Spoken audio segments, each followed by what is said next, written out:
Welcome, everyone, as always, to Haven of Horror. We've got Robert and Noah. No fancy nicknames tonight because we're not covering a specific movie. In fact, we're covering All the 10 movies. movies, probably more. So, this is our end of the year best and worst of. And we're going to start with some honorable mentions. So, what I thought we'd do is we'll just throw out a movie that is not on either list and just let us know, hey, is this an honorable mention for good or bad? Because I figured that'll be the bulk of it. So, Noah, go. Okay. Just throw out any movie that's not on either list. Yeah, ones that weren't quite good enough to be the top five or weren't quite bad enough to be bottom five, and let us know which side it's on. Okay, well, I'd say I have more on my best. So I think we'll start kind of more leaning towards that, and I'll just throw out one movie that did not make my top five this year was Maxine, and the third in the Ty West trilogy of X, Pearl, and now Maxine, where each movie is like following a different like decade and kind of paying tribute to a different subgenre of horror. But this is the third movie, and I thought it was good, but not as good as the first two, and especially following Pearl, a big letdown because that was such a good character That's the worst study. of the three. Yeah, I disagree, but Pearl is such a good character study, and I mean, there's things I liked about it. I like the genre that it's paying tribute to, mainly kind of 80s horror and giallo.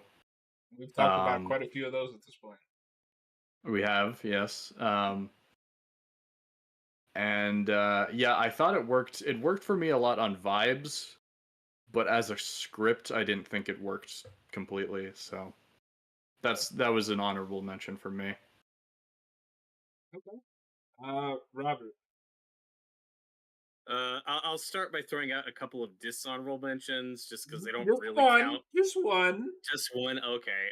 Venom: The Last Dance, I guess, doesn't count as a horror movie, but it's I'm surprised you one even of the worst mentioned it. movies I saw this year. Well, I wish I could have counted it and not have to watch some other movies that may or may not be on my list. Mhm. But another semi honorable, semi dishonorable mention was Winnie the Pooh, Blood and Honey 2. Winnie the Pooh. Uh, yeah, down in Whoville. That's the name. Yeah, it's better than the first one. It didn't make my five best or my five worst. It's a step in the right direction. Mhm. So good job, movie. You didn't qualify for either list. You are You're right in perfectly the middle of average. perfectly average. You're almost as good as like a Terrifier 1. Uh, that's good job. Oh, I don't even know if I'd go that far, but okay. Wow, that's high I, praise. yeah, I'm saying more on a script Hmm. story level. Okay. I'm going to throw out Time Cut as a dishonorable mention. So this is a movie that just released this year, but apparently filmed a while back. And there was a whole thing because it's kind of just a copy of Totally Killer that came out, I think, last year on Prime. It's girl travels back to a decade. There's a serial killer, but apparently this filmed first but came out later, which is unfortunate for it. But it's a lot sloppier with the time travel, and the ending is weird. It's just kind of boring. Yeah, I didn't get to see that one. I think you told me about it, and I haven't seen either of those movies, but that is a strange situation. Yeah, Um, that, that all would be right, back yours, to I me. reckon. All right, I'll go for one of my dishonorable mentions. I don't have many of them. With my worst list this year, it was actually weirdly enough harder to make that than my best list because there was nothing that really pissed me off this year. Yeah, But I because you have a lot avoided more. like most of the bad movies. That's part of it, is that I procrastinate a lot and I did not want to have to watch, some of the really bad looking ones this year. But this one isn't one of those. It's not, I wouldn't call it really a bad movie at all, but it's a dishonorable mention. Um, just because I felt more on the negative side towards it, and that's In a Violet Nature. I kind of enjoyed it for what it was, but I think it's a movie that's at odds with itself. It's got some great kills, and on the level of a slasher movie, it's really well made. But it's like that trapped inside a slower paced A24 kind of, for lack of a better word, elevated horror movie. And it's just a film that suffers from major identity crisis issues. So it really didn't come together for me. Yeah, I'd say it's an idea that works on paper, but when you actually see it, it's like, oh, 75% of this is just a guy in the woods Yeah. walking. Yep. Stop walking. So it is. Bob Walker. All right, Robert. Yeah, I liked it more than you guys. I respect that. Yeah, there's stuff I liked about it. I did Yeah, not some care of the for it most ultimately. imaginative kills I've ever seen. But Yeah, it actually does have some of the best kills of the year, but Yeah. still would be dishonorable for me. all right, Robert. Just throwing out another honorable mention. Honorable, dishonorable, whatever you want. We're on round 2. You gotta get with the rules here. Okay, I'm gonna include these as a pair because they're basically the same movie. This is an honorable mention. I like how both picks have been. I actually have 2 movies that go into this spot. Yeah, because they go together. Immaculate and The First Omen because they're the same movie. Oh, wow, those are only came, honorable mentions. Yeah, they came very close to making my top 5. Those, I'd say, of all my honorable mentions, are the closest to hitting my top 5. I think Immaculate probably has the stronger ending. It's a little harsher, but feels more way harsher with what the story is going for. But they're both great. Both great lead performances. I enjoy the subject matter. I enjoy the setting of both. I love the themes, and both of those actresses do is awesome. It's just unfortunate that they ended up coming out the same year because they weren't looking at each other at all. They're like 75% the same movie, but I thought they were both great. First Omen, in particular, being the big surprise because, good God, an Omen prequel. Who cares? Like that had no right being as good as it was. I agree, but I think it has too much prequelitis, which is would put it under. There's a little bit. Yeah. My eyes rolled into the back of my head at the end where the dad from The Witch was like, his name is Damien. It's Damien. Yeah, I know what that means. First Omen was a big surprise for me too. I didn't expect them to like it as much as I did, but it's funny because I think those movies came out either in the same month or pretty close to each other. About a month apart. And I remember seeing a trailer for the First Omen and thinking, "Oh, this is that Immaculate movie," and then I was really confused when the title showed up. Well, what's insane is the First Omen is a Disney movie technically. Yeah. And it's arguably goes farther than Immaculate, the independent, like rated R movie.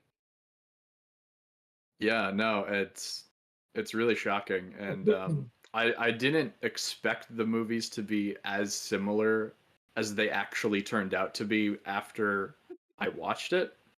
But yeah, no, those are 2 highlights for me this year. Okay, so I'm gonna give an honorable mention to Alien Romulus. I like it a lot. It's kind of the sequel I wanted to Alien, with some caveats, namely some really horrendous CGI in the movie.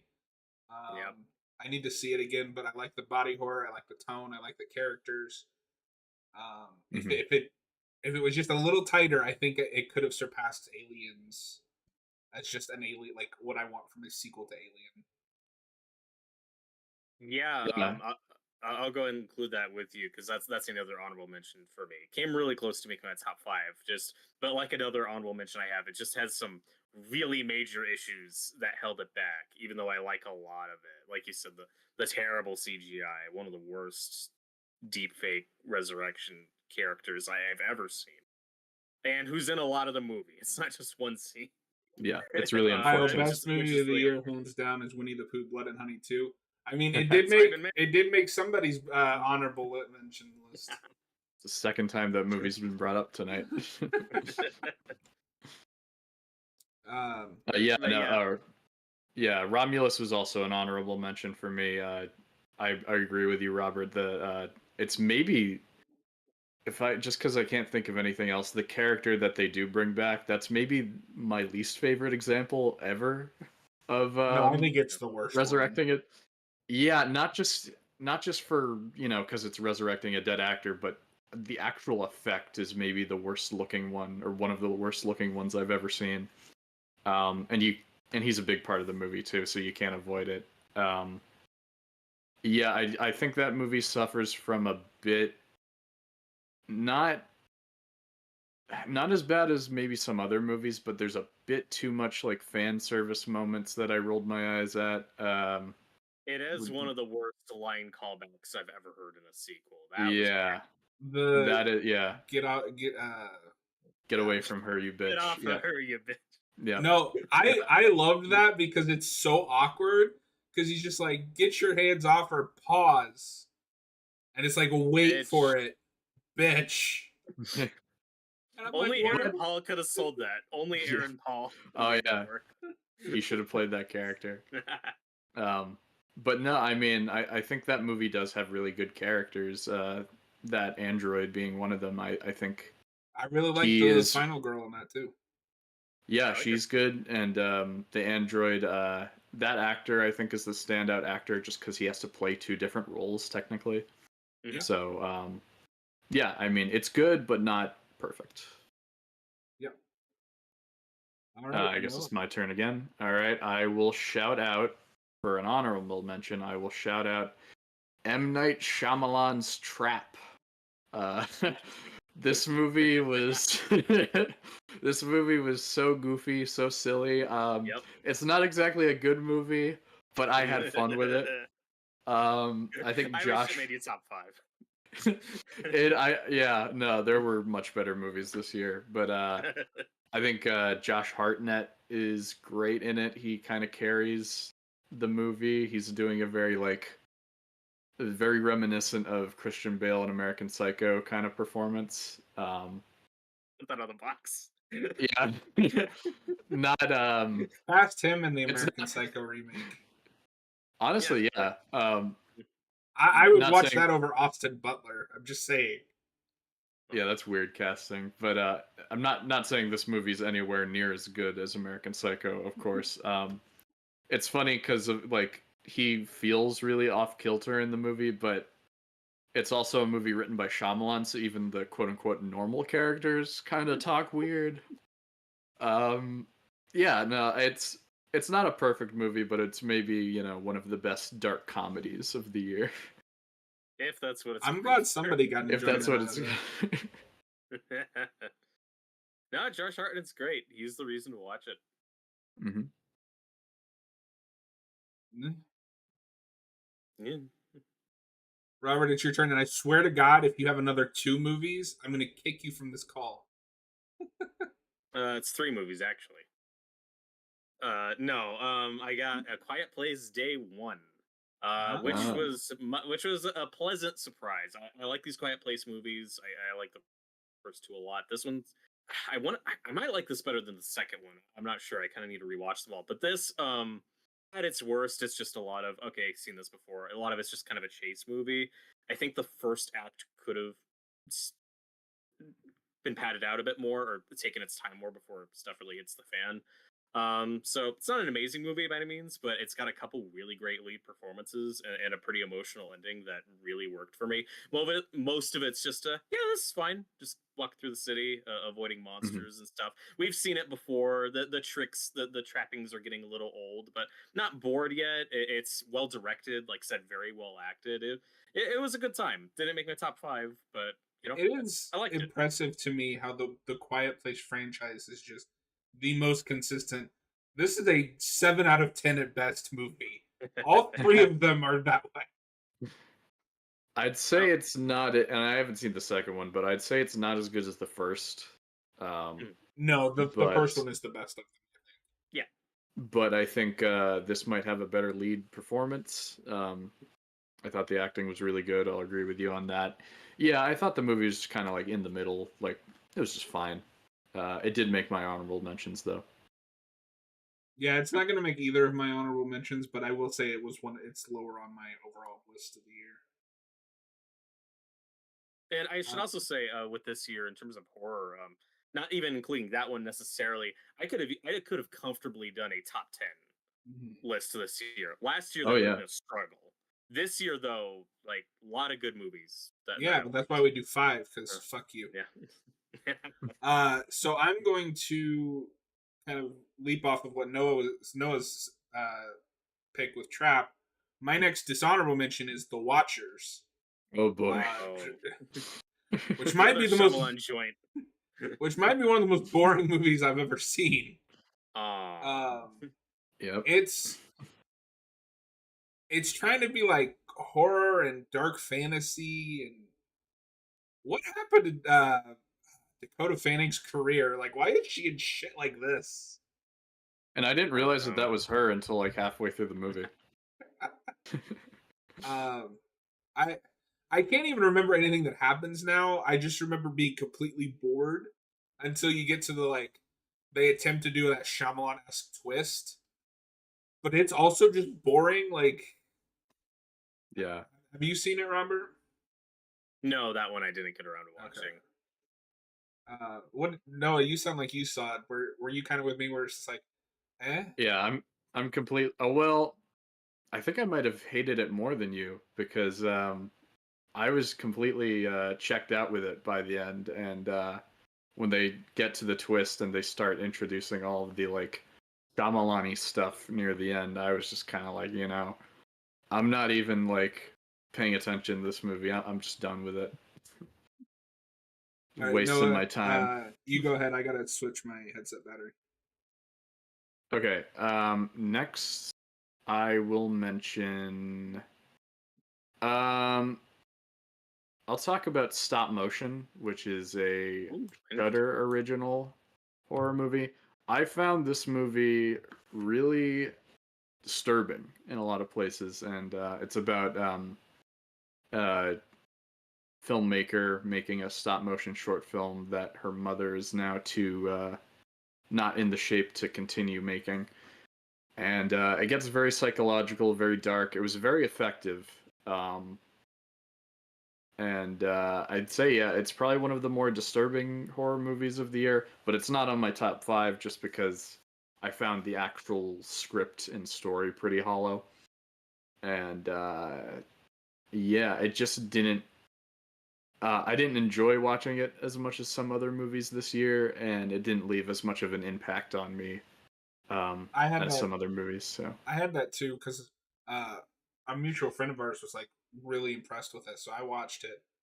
I was like, Mhm. this is a cool idea, but like, I feel like I'm missing something. You know what I mean?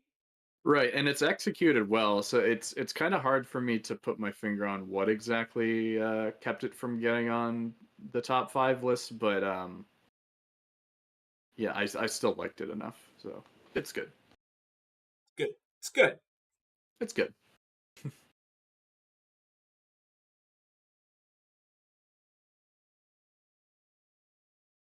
Yeah, You I gonna haven't seen it, so. you So gonna say next, your movie or?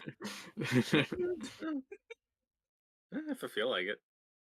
So I have one more, Okay. or no, I actually have two more, but We'll, I'm not we'll gonna we'll do them do both. I'm 2 more assuming. rounds of these Okay, and then yeah, move into our actual oh, lists. yeah. cause I've got like 8 more. Well, we don't need to say Yeah, every single one of them, or I just say my whole Okay, list.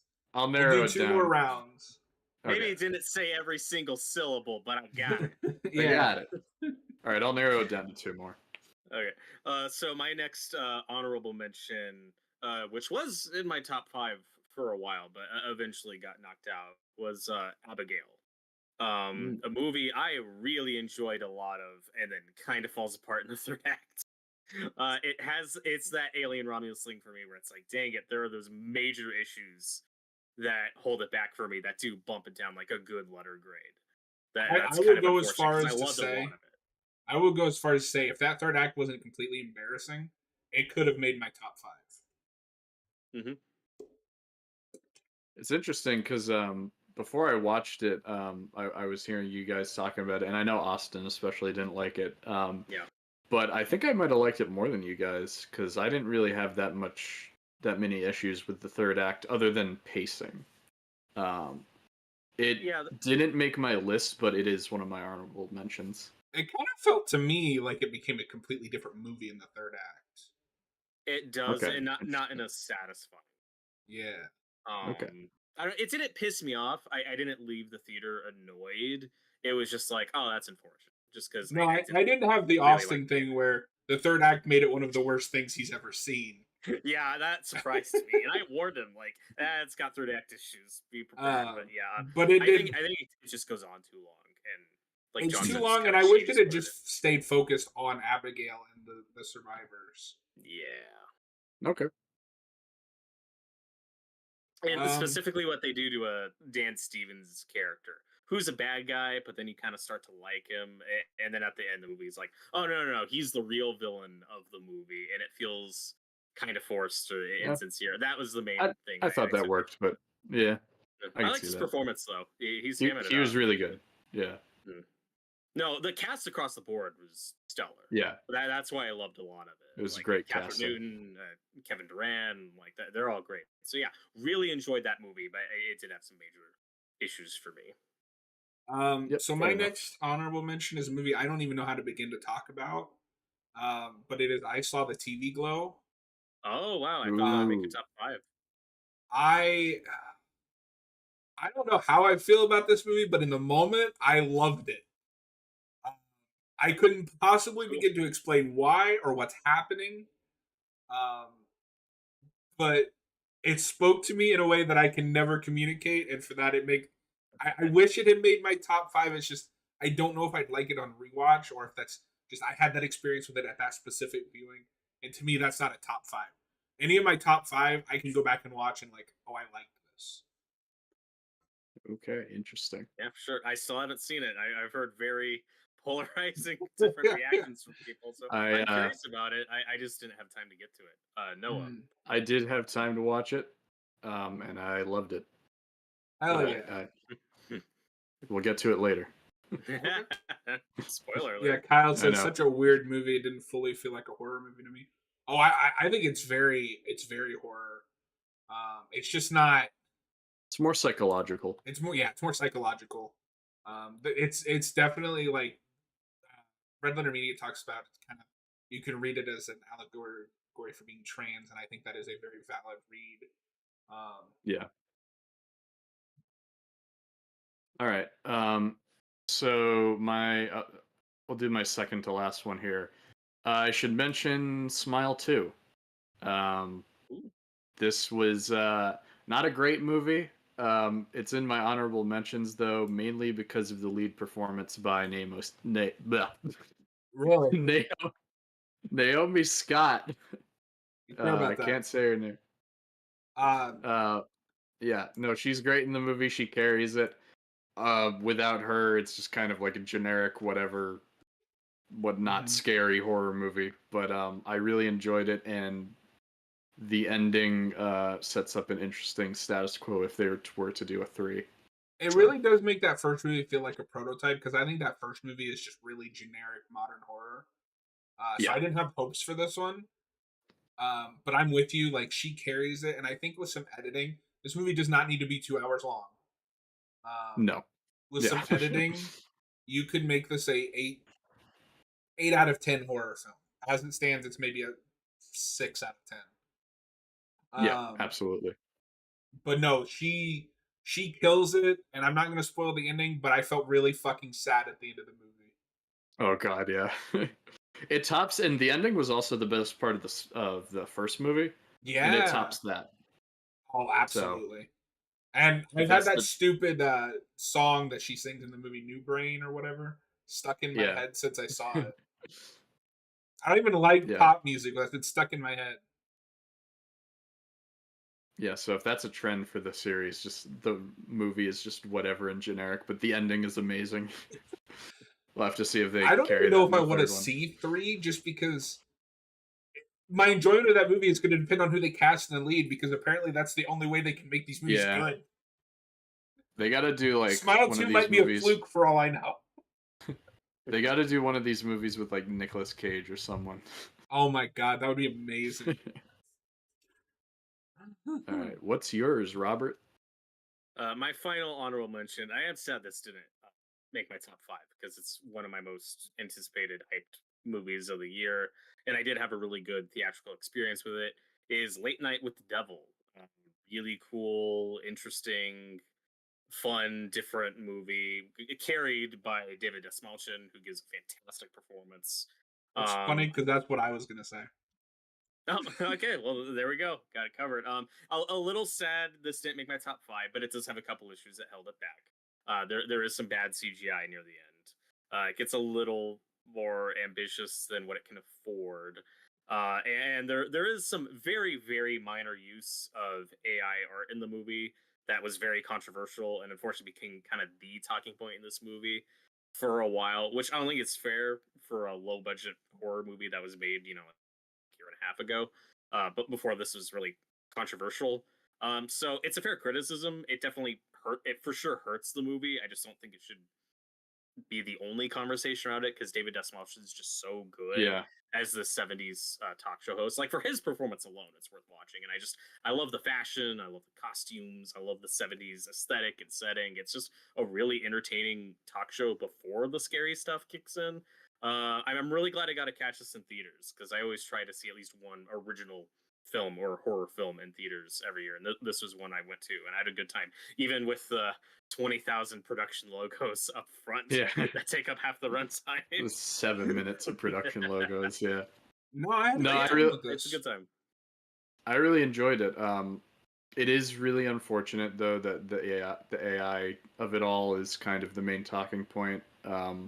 I do think it's a problem, and it's very distracting in the moment. But it is just for like a couple title cards. Yeah. Not trying to downplay it. I don't agree with using AI in art, but yeah, the rest of the movie is really strong, and David Desmalchin gives a great performance in it. Really solid, really well made. Yeah, John, I any didn't even final notice thoughts the on? AI. No, I had a good time. It's just a solid little thriller with a great performance. So since you said that one, I'm gonna switch to a dishonorable mention. Lisa Frankenstein, which kind of came and went.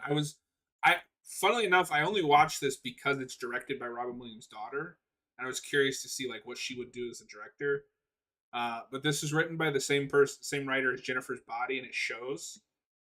The script is really fucking annoying. Um, and it's Yeah, just it was lame. I don't.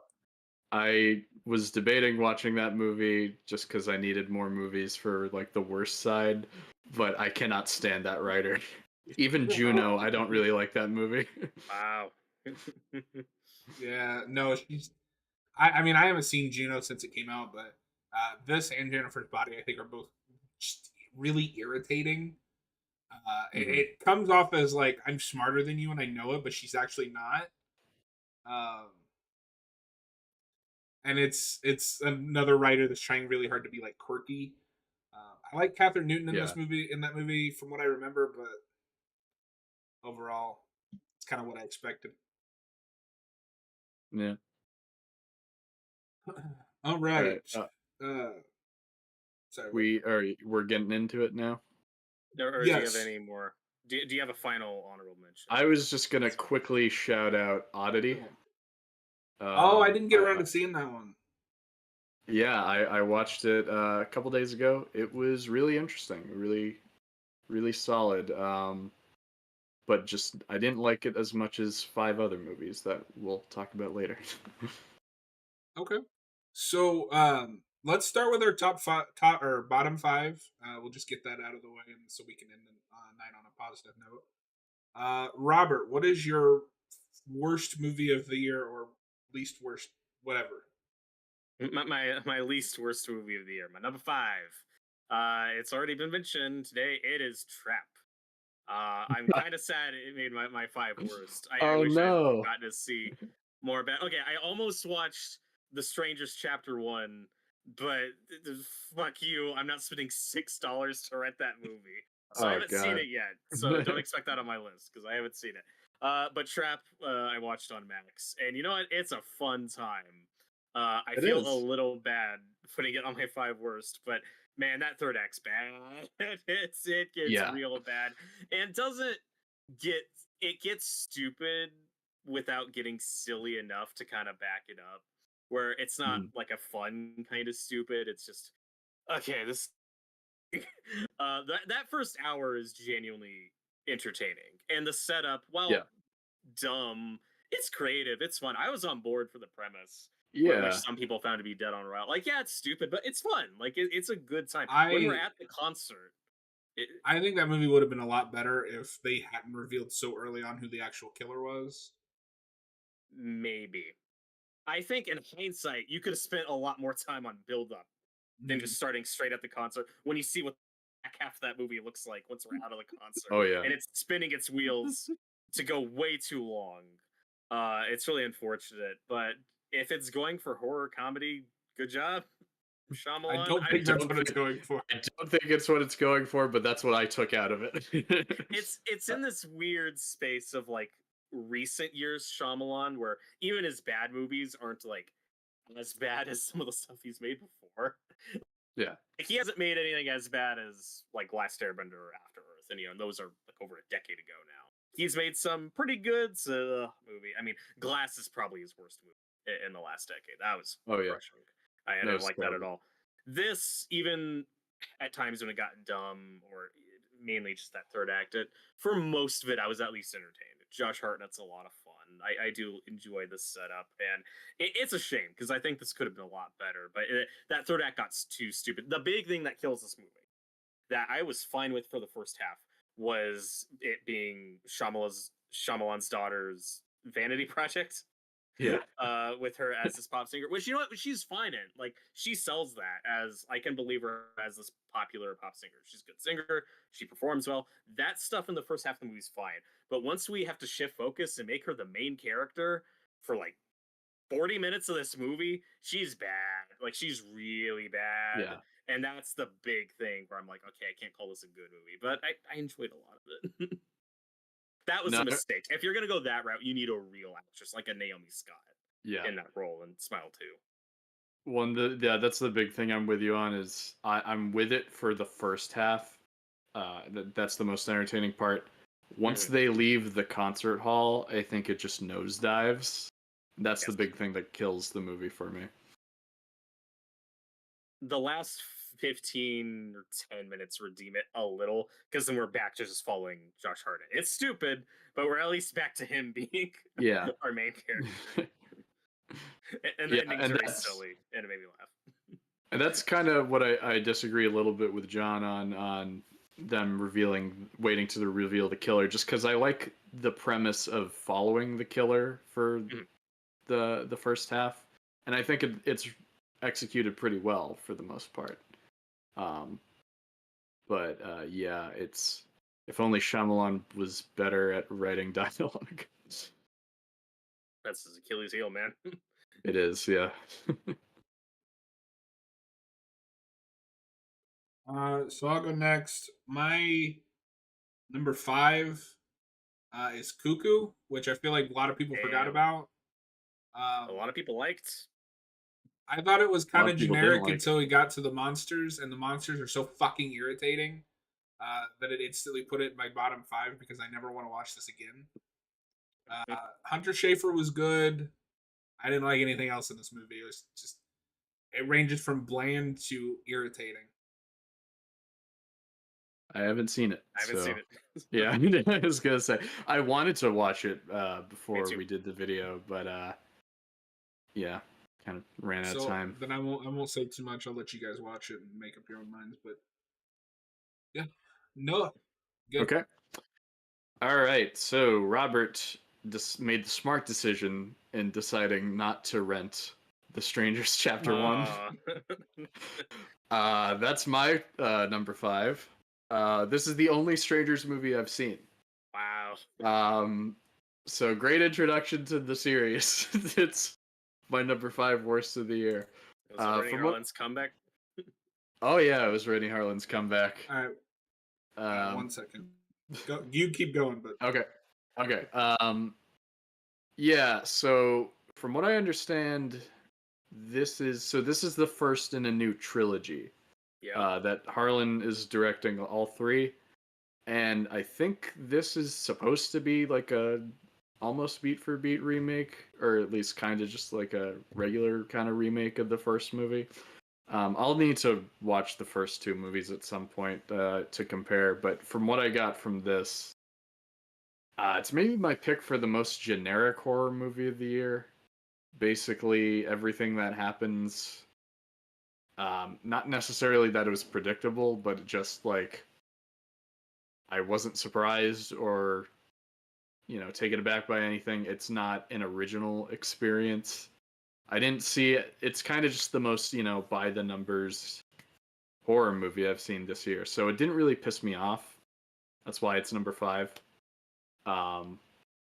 But yeah, it's not good. Would not recommend. I'm so confused about what they've done because, to my understanding, it's not like a complete remake of the first one. I think it's more of a reboot, but goes back Okay. to a similar premise of just a couple in a house that are being terrorized. So I think it's, to my understanding, because I haven't seen that first movie, I think it's similar, but not a literal remake. But it's still a weird thing to reboot and to go about in this way. Yeah. Because I have only seen the second one, The Strangers Pray at Night, which isn't good, but it has some good actors and has one really standout sequence in a pool with a big song that's playing over it. Anyone who's seen the movie knows what I'm talking about. Like, that's a terrific sequence. And in other ways, kind of bland, typical Mhm. kind of stalker slasher movie, but one without super big memorable kills, which is probably what hurts this as a franchise, because now we're 3 movies in and got 2 more to go, where it's like they're kind of, to my understanding, kind of typical generic slasher movies, but without the big kills that you go to a slasher movie for, Right. which I've heard is what makes Strangers Chapter 1 kind of boring, but I haven't seen it. It's very boring. And that doesn't help it. It also kind of just feels like half a movie. I don't want to get too much don't you into mean 1/3 of a spoilers. movie? Or yeah, 1/3 of a movie. I don't want to get too much into spoilers in case anyone watching really wants to see The The Strangers Strangers Chapter Chapter 1. 1. But this kind of has the Dune Part 1 thing where it just stops and the movie's You over, mean, and I think it even ends with "to be continued" at the end. but Noah, are you telling me that casting one of the leads of Riverdale didn't make for a compelling movie? See, I don't even know who that is because I haven't seen Riverdale. The redhead in the movie. She's from Riverdale. Okay, so Austin's seen this movie probably because of Probably. her. No, I've only seen the original The Strangers, and I thought it was kind of boring, honestly. I don't know why Okay, we decided to reboot that of all things. It's not like anybody is like, oh, we need to bring The Strangers back. Right. it's the one name they have, I guess. Lionsgate. Well, no, that's Lionsgate. They've tried to bring back The Crow, Borderlands, Oh, right. and this all this year. Yeah, I mean, I think the original movie has a little bit of a following, so I'll give it a watch sometime. Yeah, This was not a great introduction to the series. yeah. Maybe maybe it's an Exorcist believer situation. You just got to see the rest of the trilogy. Oh yeah. What's that? Oh. The rest of that trilogy's not happening. Oh, that no. should, yeah. Oh, Oh, no. give The Strangers Chapter 2 to Mike Flanagan. Sure. Oh, I thought you were about to say give it to David Gordon Green. Yes, actually, can we do that instead? He didn't get to finish Exorcist trilogy, but he gets to finish the Strangers trilogy. That would be really Following fun. to the Strangers. Take it, you go from Rennie Harlan to David Gordon Green. Which one is worse? I don't know, because they've both directed movies I like, but most of their 2018 other movies is have. better than anything Rennie Harlan has directed, right? Probably. The one Rennie Harlan movie I would really recommend is The Long Die Kiss Hard Goodnight, 2. but that's Oh yeah. no. The Long Kiss Goodnight, but that's just because it's a Shane Black script. Right, like that's probably not fair, but it could be a Brett Ratner situation where it's like, well, this could have been directed by anybody. Like it's a Shane Black. It has that a Like, little bit, yeah. Yeah. They got a competent filmmaker to make it cool. Moving along, Robert, what Yeah. is your next film? Yeah, my number 4. This is probably not gonna be as high as you guys are expecting, but I've got reasons. My number 4 is Night Swim. Ooh. Wow. Pools aren't scary. John, what's your number 4? Robert's gonna yell at No. me. My number 4 is Salem's I'm Lot. joking. Oh my god. Okay. Wait, did we want to discuss Night Swim more? Or Wait, okay, so Night Swim is gonna come up again later, so Night I Swim don't will know come if up we again wanna later, move so on. we Okay, can it's fine. move on. Yeah. So Salem's Lot, huh? This movie irritated me, but I have a hard time saying it is the worst movie of the year when it's clearly edited to shit. So it's like I can't be that mad because God knows what's missing, but the final product is not good and kind of a waste of time. But I also had a lot of fun watching it with Robert because Robert was losing his fucking mind throughout the entire thing. I went into it open-minded. Like I wasn't going in to hate it, but yeah, that was rough. Yeah, it's not good. It's not good. Fuck you, Gary have- Doberman.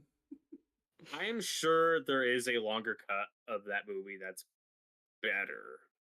I still don't want to watch it because I've already sat through this.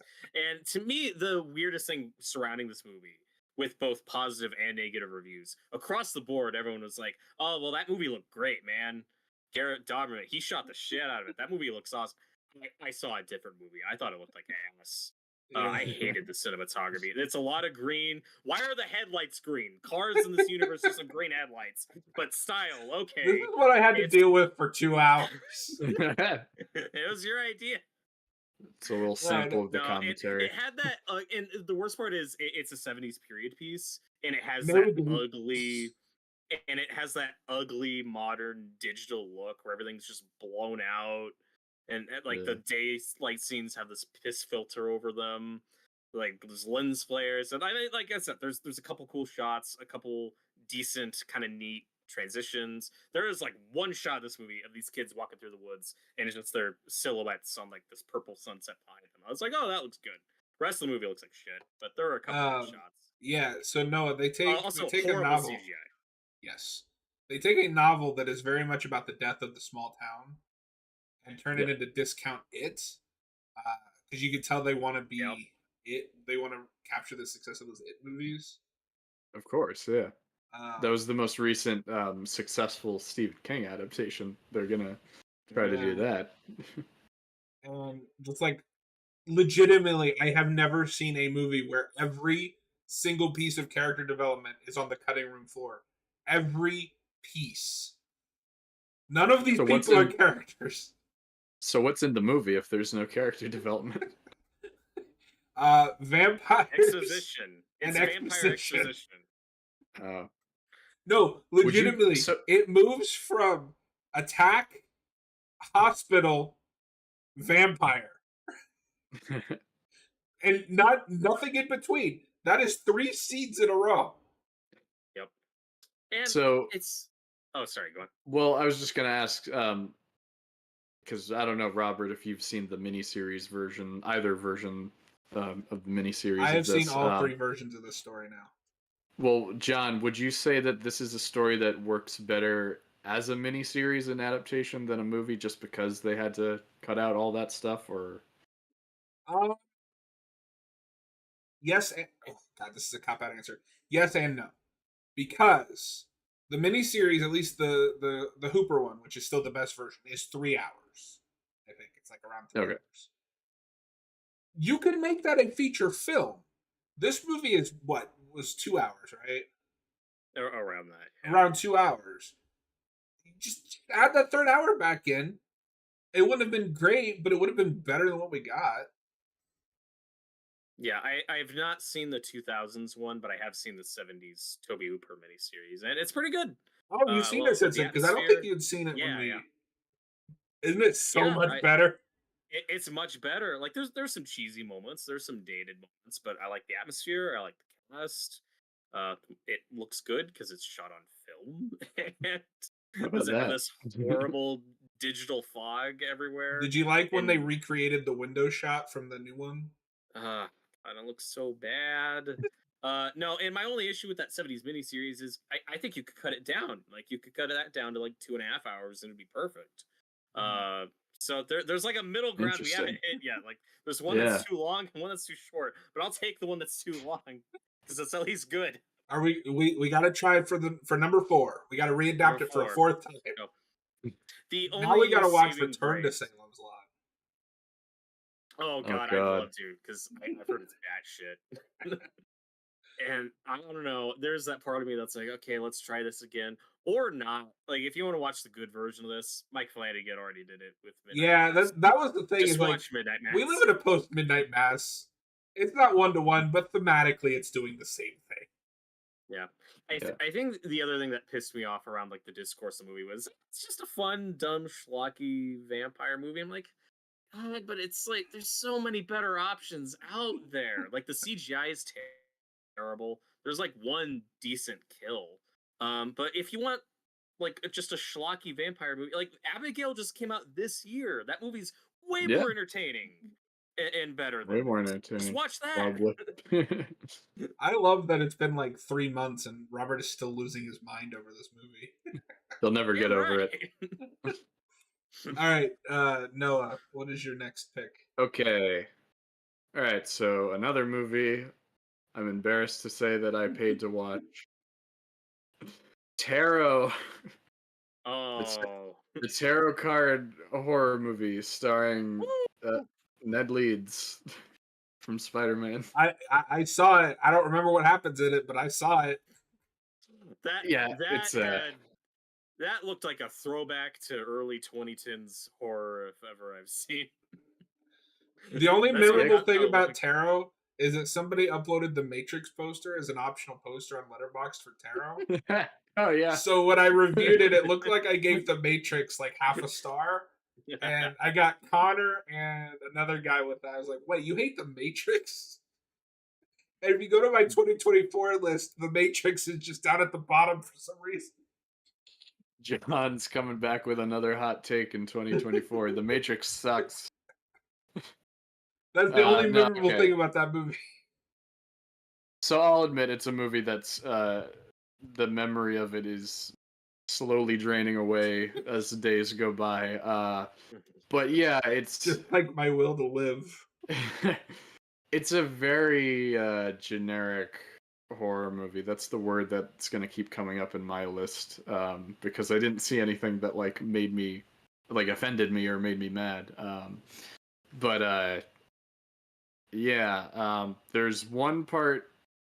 It's really poorly paced, and near the end, there's one part where one of the characters has a really long and drawn out death, and I was just like, "Can we get on with this, please? I don't want to be watching this anymore." Okay, I guess I'll talk spoilers a little bit. I'm not gonna spoil The Strangers, but I will spoil Tarot. Nobody should watch Tarot. No, yeah, I'm doing you a favor. The whole kind of premise behind it is there's a group of friends and one of them does like psychic readings, but it's like an evil tarot card deck. So then the fate comes along and slowly kills them off one by one. Basically the entire group gets picked off by the end except for 3, and there's one of the survivors is of course Ned Leeds from Spider-Man. And it's kind of bullshit because you see his death scene later, but they don't show it.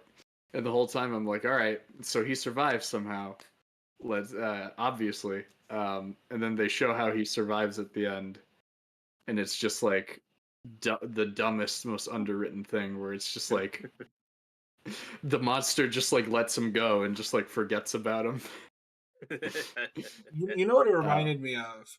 Do you remember that Truth or Dare movie from Blumhouse a few years ago? I do, yes. It reminded me of that, except not as funny. Because I actually liked that Truth or Dare movie because it was really dumb, and it knew it was dumb. This movie thinks it's like a serious art house picture.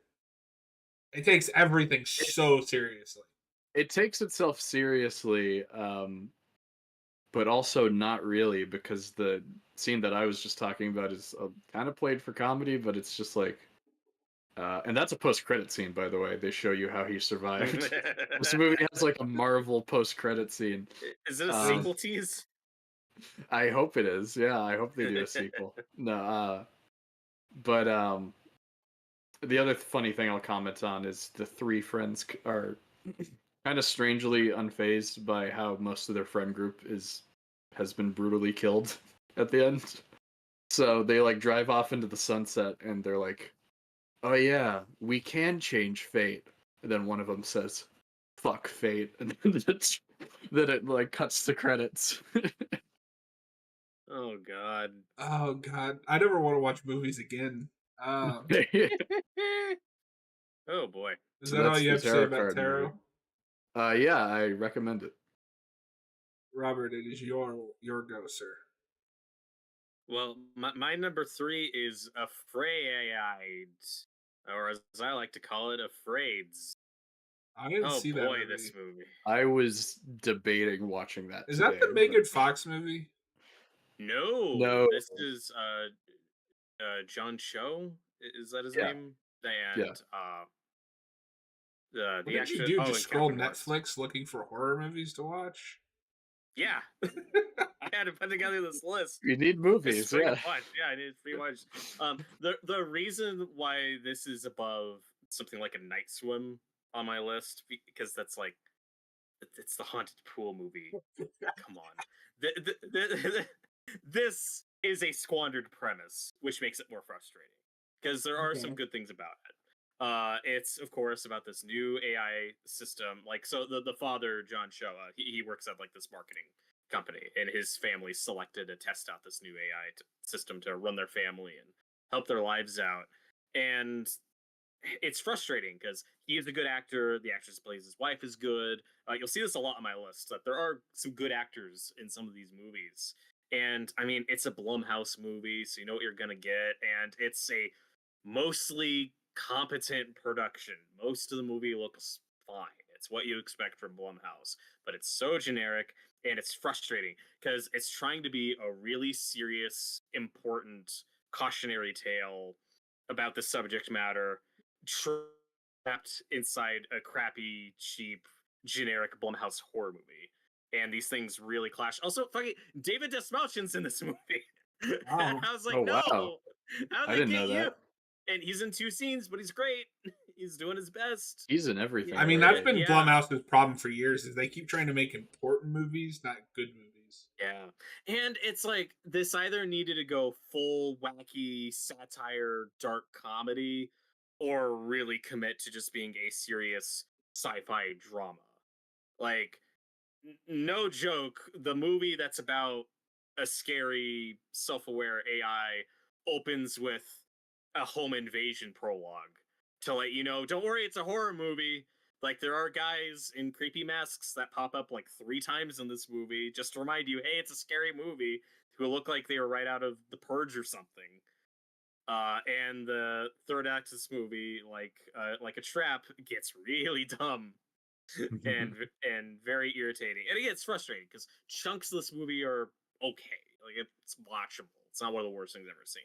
But it totally squanders its premise. So, perfect example is the opening has like this creepy AI montage of like kids and school buses and stuff, but it's meant to look like it's rendered in AI. So everything's all fluid and doesn't make sense. And it's like, oh, okay, that's you kind of sit up where it's like, oh, that's an interesting way, and then we stop, and it's like, oh no, that should have been like an opening credit sequence. It's just like a 20-second montage of like weird AI images. I'm like, okay, now the movie's starting. We're not going to do a minute-long interesting opening credit sequence. Like, ugh, there's a lot of that in this movie, and it's also inconsistent where there are sequences of like clearly horrible, bad-looking like AI videos and images, and other scenes in the movie where you're just clearly looking at recordings of actors, but the movie's telling you, oh no, this is AI. The AI is creating this. Like, it's very inconsistent with the effects and technology. Yeah, it's bad. It's I love frustrating. to see The it. third act's really stupid. So yeah, it's about what I expected. That is Afraid. Afraid. I'm glad I didn't watch it because I was considering it for this video, but Mhm. Okay, my number 3 is Apartment 7A, the Ooh prequel boy, that everybody was asking for. What we thought the first Omen was going to be. Yeah. that's a good Uh, comparison. Yeah.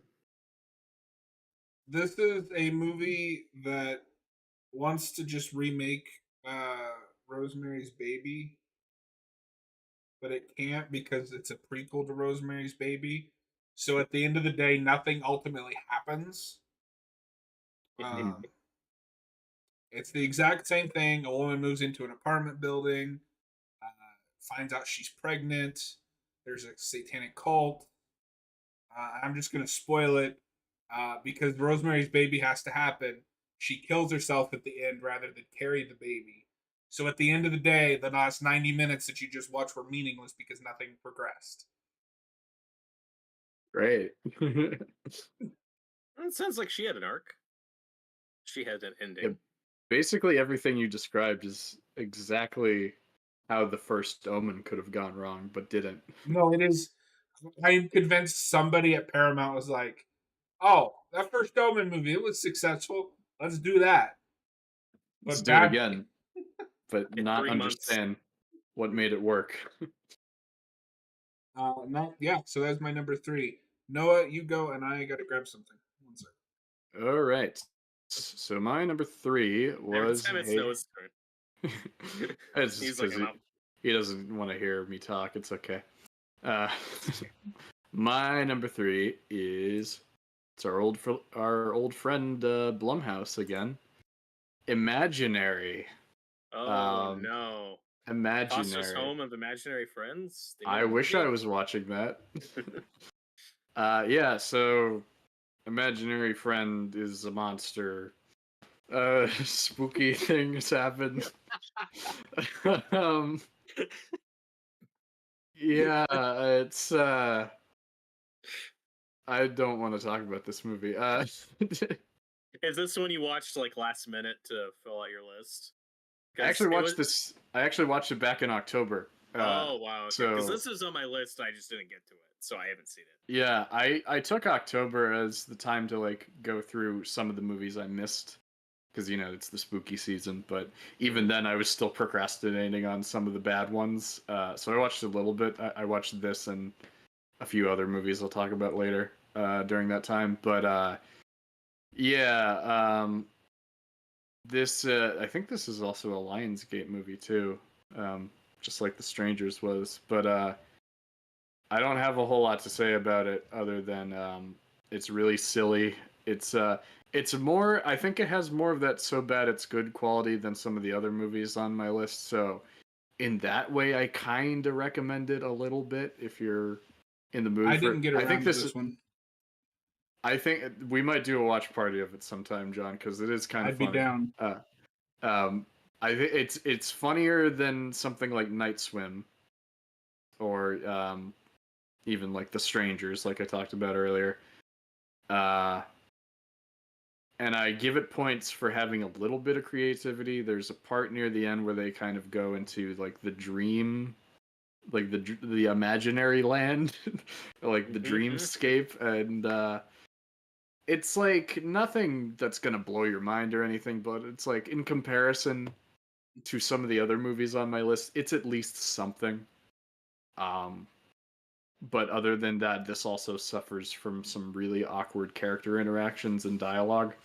There's a part in this movie where someone has to explain to a teenager the concept of an imaginary friend. Like, how do you not know what that is? And then the way that they describe it is equally embarrassing because it's like, uh, so like she's talking about her little sister who has the imaginary friend, and she's talking to this other kid, and she's like, "Oh yeah, no, this is her imaginary friend." He's like, "What?" And she's like, "Oh, like Bing Bong from Inside Out." Oh my Oh And I'm god. like, "What? How do you not know what an imaginary friend is? It's such. It's not even that hard of a concept to grasp, and you need a Disney reference to understand it." Anyway, um, Oh boy. yeah, this movie was really bad. That was your God. number 2, right? That is my number 3. Yeah, because it'll go to number 2 with your next pick. Gotcha. Kyle said Gotcha. somehow this was like the worst year, but best year for horror. Some great movies, but so many bad. That was a Movies. I better mean, year that's than just it the was. genre.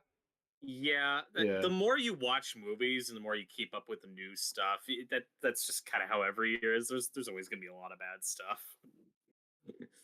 Yeah, yeah. Robert, what is your number 2? My number 2 is a movie I'm guessing you guys haven't seen. My number 2 is The Mousetrap, originally Oh titled boy. Mickey's Mousetrap. And then somebody at Disney said, "Come fuck off." Can't do that. This is the movie that was announced the day Steamboat Willie, the original Mickey Mouse short film, went into public domain. This was announced that day. We are making this movie, and it was out like a week or month later. Not to be confused with a Screamboat, which has our boy David Howard Thornton playing the evil Mickey, and that looks a lot better than this. And I know Noah saw that trailer and wasn't impressed, but guarantee it'll be better than this movie. Okay, yeah, sure. This is I buy it. so cheap, so lazy, so boring.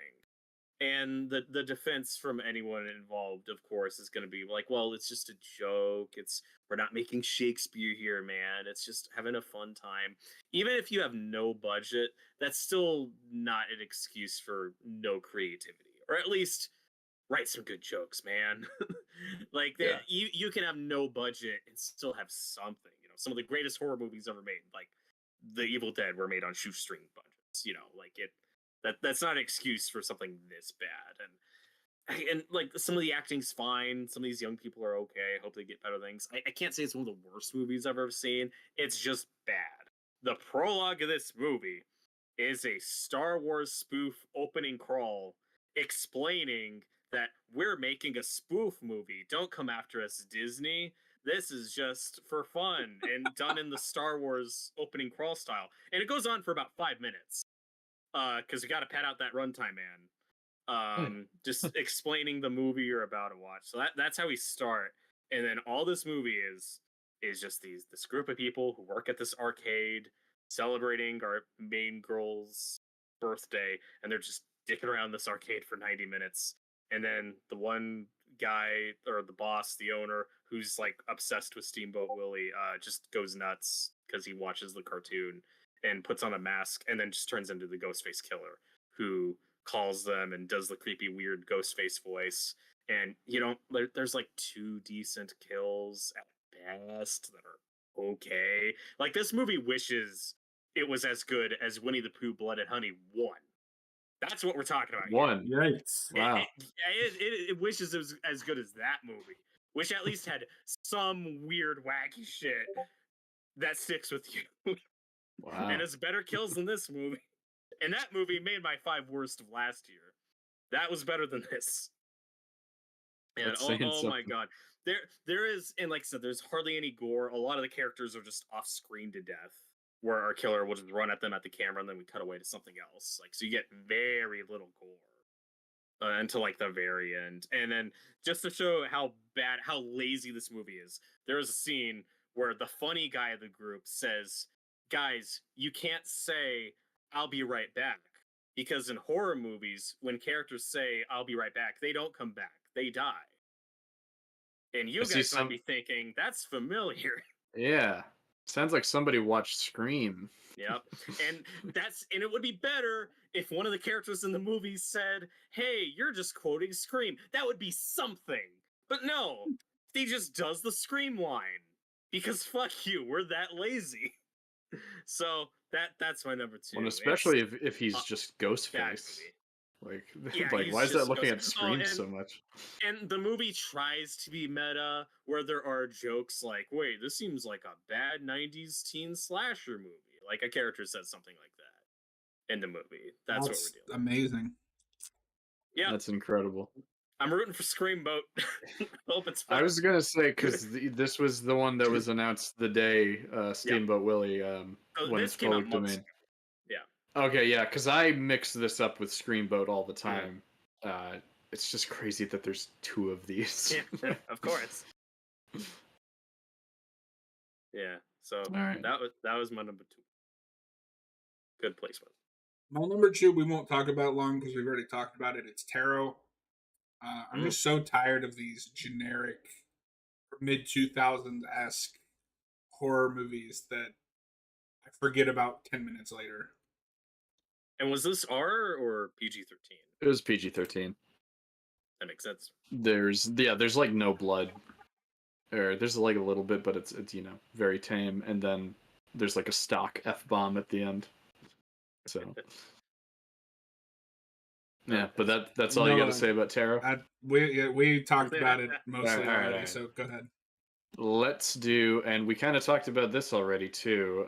My number two is The Watchers. Oh wow, you did hate that more than I did. I think I hated it more than you did. Yeah, because it's on my list, and it's simultaneously one of the most boring and one of the most frustrating horror movies of the year. Because the first half is mostly just boring, and then like I think just because it was a strange experience for me because I think because I was bored and the movie kept going and I was like forcing myself to keep watching it, it kind of like rolled around into me being more annoyed at it. But yeah, it's like it is very Shyamalan. It does feel like one of his really bad movies. I don't want to crap too much on his daughter's effort here because I would like her to make a good movie at some point. I'm still rooting for her. I've heard that the direction isn't like awful for all. It's not. It's competently made. It's well shot. But on a script level, it's just very like, what are we doing here? It gets into all this complicated mythology that I just don't really care about. I'm struggling to even remember like the details of said mythology. And then by the time you get to the end, it kind of just like recontextualizes one character in a way that I just thought didn't work. And I forgot to mention this earlier when we talked about Tarot, but I'm pretty sure this is the same actor. It's one of the main characters in this is the actress that was in the Netflix Texas Chainsaw Massacre. Oh, okay. The one that plays the final girl from the original that comes back, and dies immediately because she's also in Tarot. Weird. She's like some psychic expert that they call upon to help them. So I feel really bad for this actress because I've only seen her in shitty horror movies. She deserves better work.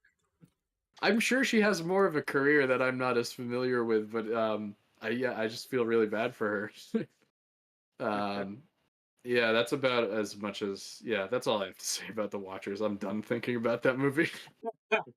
He's so outraged. I'm outraged. All right, Robert, what is your number one worst movie of the year? What do you think my number one worst movie of the year is? Oh, is it mine? No, wait. Salem's Lot. Of course it is. That's right, yeah. Never mind. It was actually lower on my list, but I moved it up to number one while we were talking about it earlier. Are you serious? Pissed off about it. This movie pissed me off more than any other movie. Like, The Mousetrap is worse, obviously. But also, fuck you, Salem's Lot. You pissed me off more than any other movie this year. There is a scene, and I've not ranted about this yet on camera. There is a scene where a character is about to go downstairs and somebody else stops them and says, "Oh no, don't look. Oh, the stairs are gone. It was a trap. There's a ladder." And then we cut to them using the ladder, and they're downstairs. They set up a scary scene and didn't do anything with it. That's a scary scene in the book, apparently, and I'm still angry about it. Well, it's just a nod to the book, you see. It's just like a reference. It was subversive. I get it. We're gonna not do the scary scene that we set up. So you told me you're telling me you did a whole commentary on this and you've never ranted about this scene on camera? No, I'm pretty sure he has. At least 5 times. I was gonna say. Nothing has pissed me off this year more than that. It's the squandered potential. Like, I like some of these actors. you know, there are so many other better people we could have put on this project. Why didn't we call Mike Flanagan? But I also don't care because we got Midnight Man. So thank you, Flanagan. But yeah, one of those recent Stephen King movies, like this, the Children of the Corn remake, the Firestarter remake. Why are we doing these movies and not calling Mike Flanagan? He's the guy. He's apparently the only person that can adapt King now. Yeah. Apparently, and again, there's so much CGI fog in this movie. It looks terrible. The climax has people on fire, and it's terrible CGI. Like, fuck you, hire real stunt people, set people on fire, shoot it on camera. Keep people Cowards. on fire for my entertainment, damn it. Yes. Put that out of So, context. Just I Robert don't- yelling, "Set people on fire." Please, that should be a short. I agree that there's probably a better, longer cut with like all the character development cut out, but then you get bullshit like that looks terrible, and I'm like, nah, sorry, not interested. Not interested in a longer version of this movie. It's a shame because I like some of these actors, but oh god, and the editing's atrocious. Like the opening's really awkward and clunky. And when we knew, oh, we're really going downhill, is there is a sequence of events of a kid getting attacked by a vampire, getting sick, drinking blood, dying, and then we see that kid's funeral. This all happens in the span of like less than 2 minutes. Jesus. That's when you know how choppy this movie is. And you're like, oh god. You see that So- kid's whole life. Me in too. 2 minutes. They condensed his life into a YouTube short in this movie. Oh god. So yeah, Fate worse I than hated death. it. It's again not one of the worst movies ever made. Some of it's competently made. Again, I like some of these actors, but it pissed me off. So yep, You That's done my number pissed one. me off. Now that you really pissed me off. Kyle, this man has held his feelings in for way too long. But he has it. This is what He he really did for has the it. entire commentary. See, I wasn't watched e- this movie for 3 months. I wasn't even there for the commentary. I've heard this guy rant about it on, off camera. Oh, all right. My Ay, number ay, ay. one is Night Swim. Hey, that's This my movie- number one. Alright, Whoa, so we we'll did just it. talk about Night We Swim. synced up. Yeah. No, this did it. commits to me the ultimate sin of any movie. It's really, really boring. Mhm. Yes. Yeah. And What was it? What was Uh, it you said earlier, Robert? Pools are scary. Like Pools aren't whatever. scary. Pools aren't scary. Yeah, that's basically all I have Noah, to say. Do you remember The Shining? I do remember The Shining. I remember when the dad goes evil. Do you remember when The Shining had a swimming pool? That's Yes. my review. This is The Shining with a swimming pool. Yep. It's It- for those who don't know, this was and I still haven't seen this, a popular online short film that And it was should have plucked stayed and that got way. this filmmaker to stretch into a full movie. Sometimes it works, sometimes it doesn't. This one didn't work. Yep. You would think anybody with brains could see, oh, this premise doesn't work with a full length movie. It is a haunted swimming pool. Fuck you, Blumhouse. I hope you go condemned. Yeah, it's another one, and the reason why it was as low on my list as it was just like it's the fucking haunted swimming pool movie, man. Like there was more potential for the movies higher on my list, and that's why those pissed me off more. But yeah, this is just really Yeah. boring. And I it see wastes that Wyatt mentality Russell. too. It does. Yeah, it's got Wyatt Russell, trying.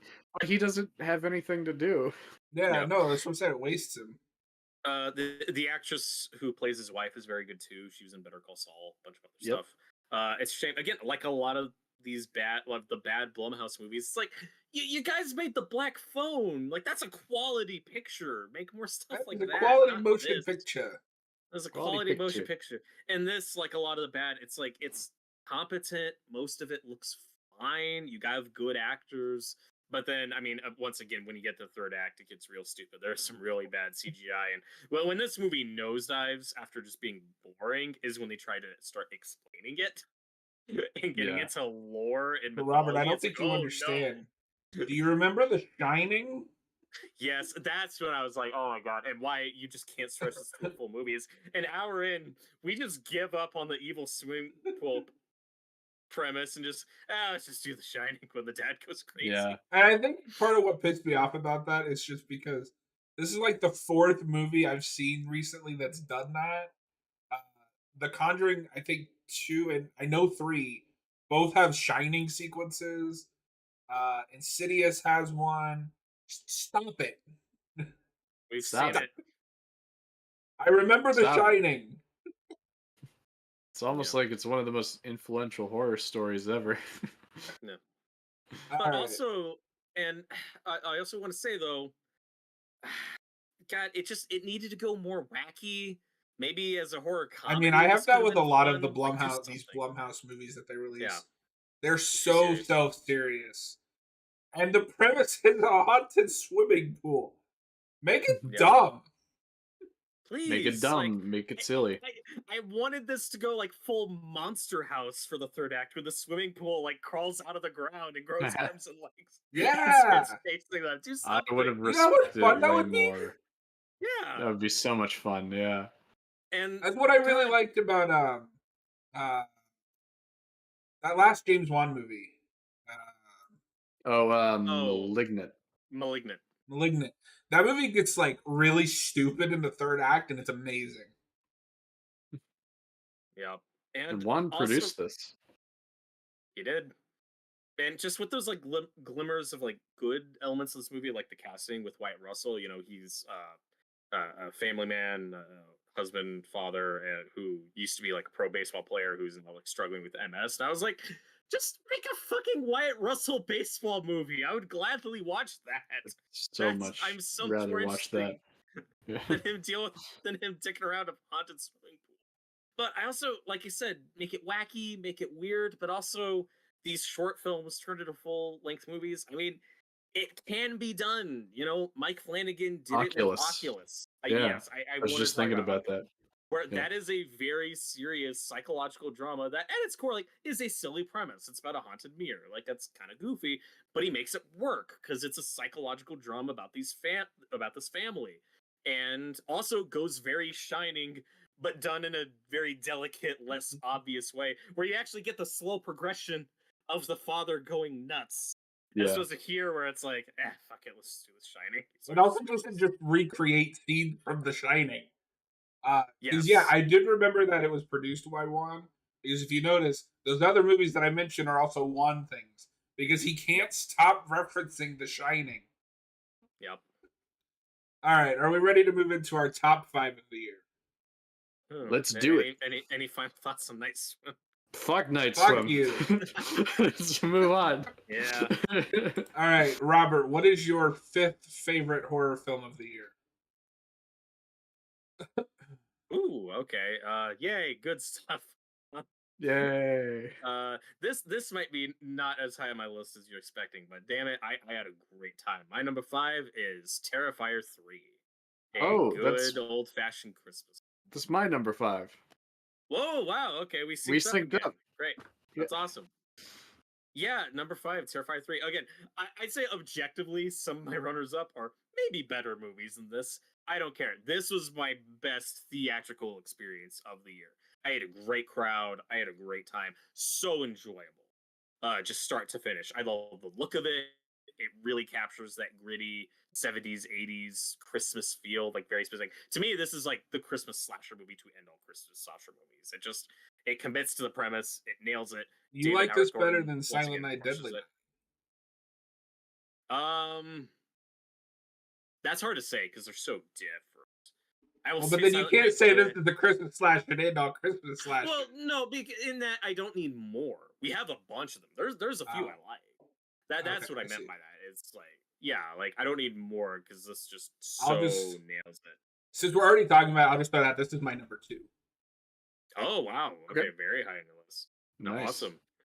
Yeah, to me, this like just takes everything that worked about those first 2 movies and kind of puts them together and makes, in my opinion, the best Terrifier so far. There are a couple things I prefer about 2, but overall, I think this is the best of them so far. I am locked in. You know, I'm kind of.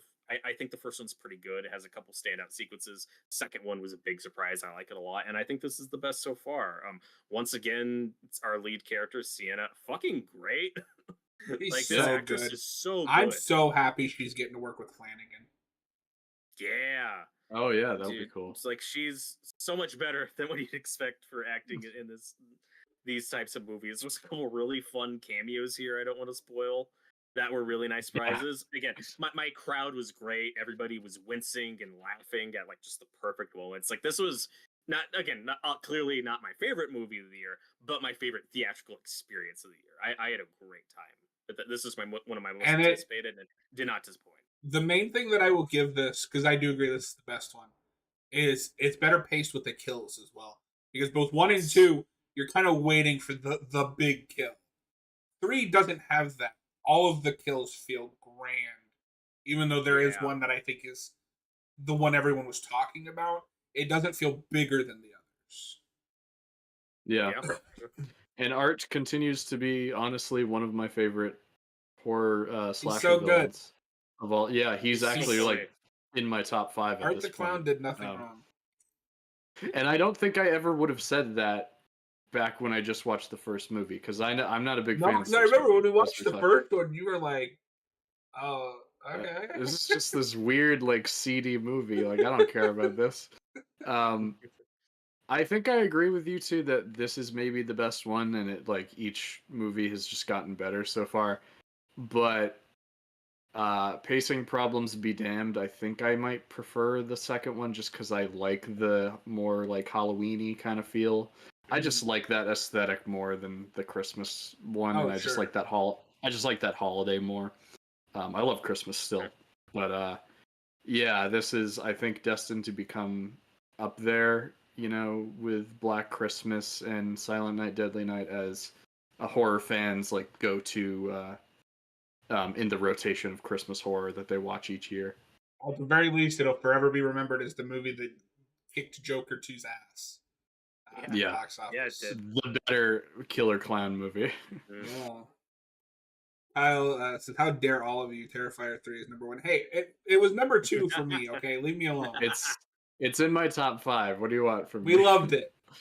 I didn't think it would be if you know all those months ago when I watched the first one. We put a Terrifier movie above an Alien movie. Like, let that sink in. Yeah.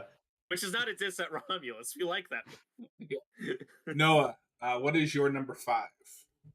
Well, yours is Terrifier 3. Yeah. Mine is Azrael, which is that Samara Weaving movie that came out. It's A Quiet Place, but done better.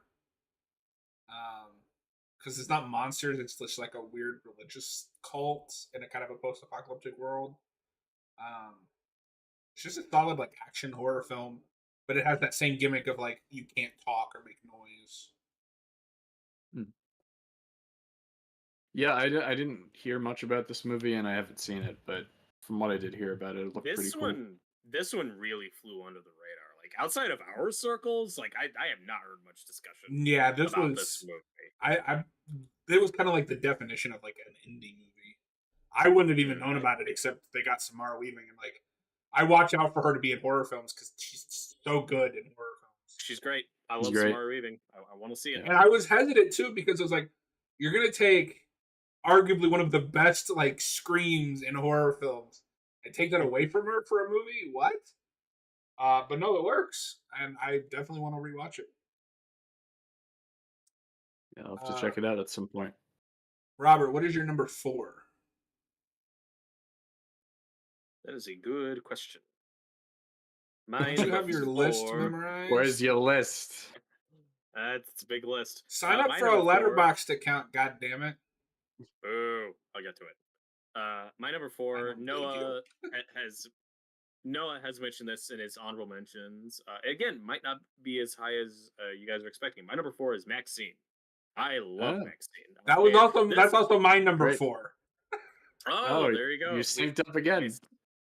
Yeah, I had a great time. This was another great theatrical experience. Not necessarily that my crowd was great; they just weren't like awful. It was a very me movie. This movie was made for me. I really enjoyed it start to finish. It might be the weakest of the 3.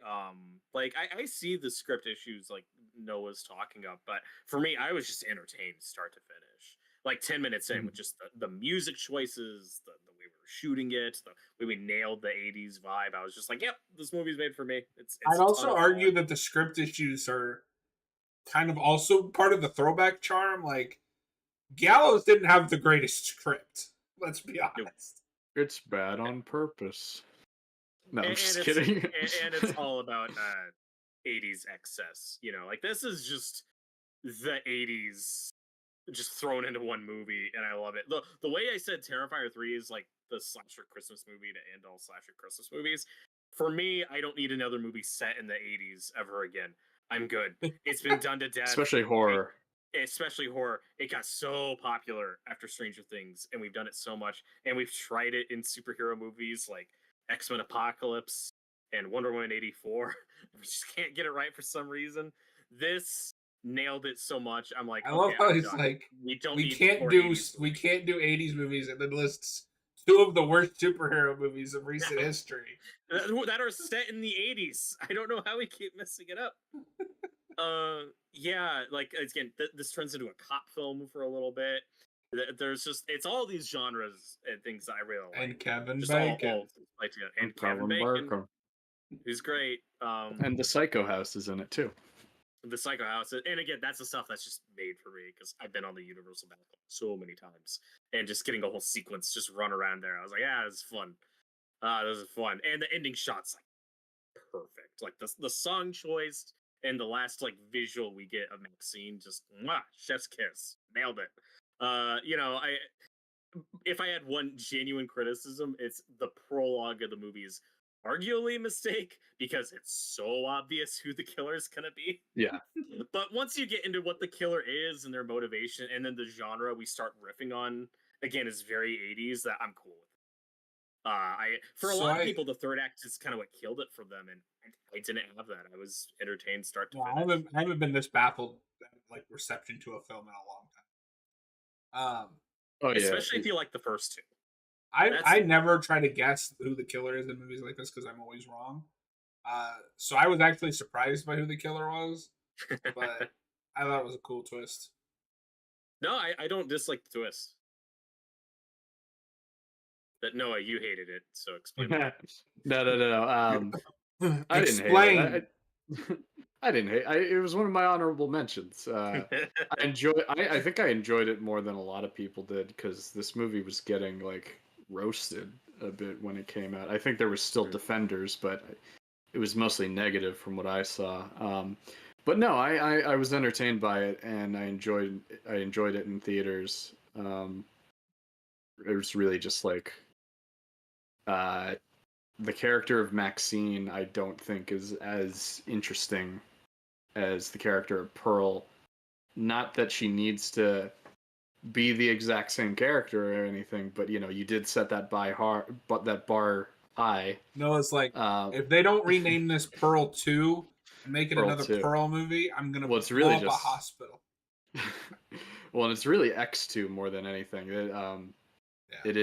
It does feel more like a spiritual sequel to that first movie. Yeah, and so I mean, as a trilogy itself, it's a really interesting experiment. Maybe they could do a fourth one at some point. I don't know. He said he wants to. Yeah, I kind of hope he does something else first, but I'm open to more. All right. And a bit. Well, what I love about this trilogy too is just that each film is just so different. It's all subjective. Like one is gonna appeal more to your tastes than the other, and I think that's cool. I like that they're all not just the same movie. Yeah. All right, Noah, what is your number 4? All right, okay, so we're on number 4. All right. I promise that Robert and I did not plan this. But number 4, I did basically the same thing he did earlier when he was talking about his honorable mentions, and I have Immaculate and The First Omen together. Oh, for God's sakes. Yes. I love it. Because they are basically the same movie. But I really like both. I really enjoyed both of them. I think I guess if I had to choose one, it's probably The First Omen, honestly. Really? Because that movie goes further than Immaculate in a lot of places. I found that movie way more disturbing than Immaculate. Immaculate has the better ending, and that's an ending that'll like stick with you. Well, I'll just throw in real quick since that's your number 4. That is my number 3. Okay, Immaculate. Yeah, Immaculate's your number 3, right? Yeah. Okay. Yeah. No. Both great performances from Sydney Sweeney and I can't remember the name of the lead actor in The First Omen, but she was great. It's your third favorite movie of the year. I'm sorry. My fourth favorite. Yeah. I thought they both had a really disturbing atmosphere, and both did that whole Antichrist kind of plot really well, even though they were very similar.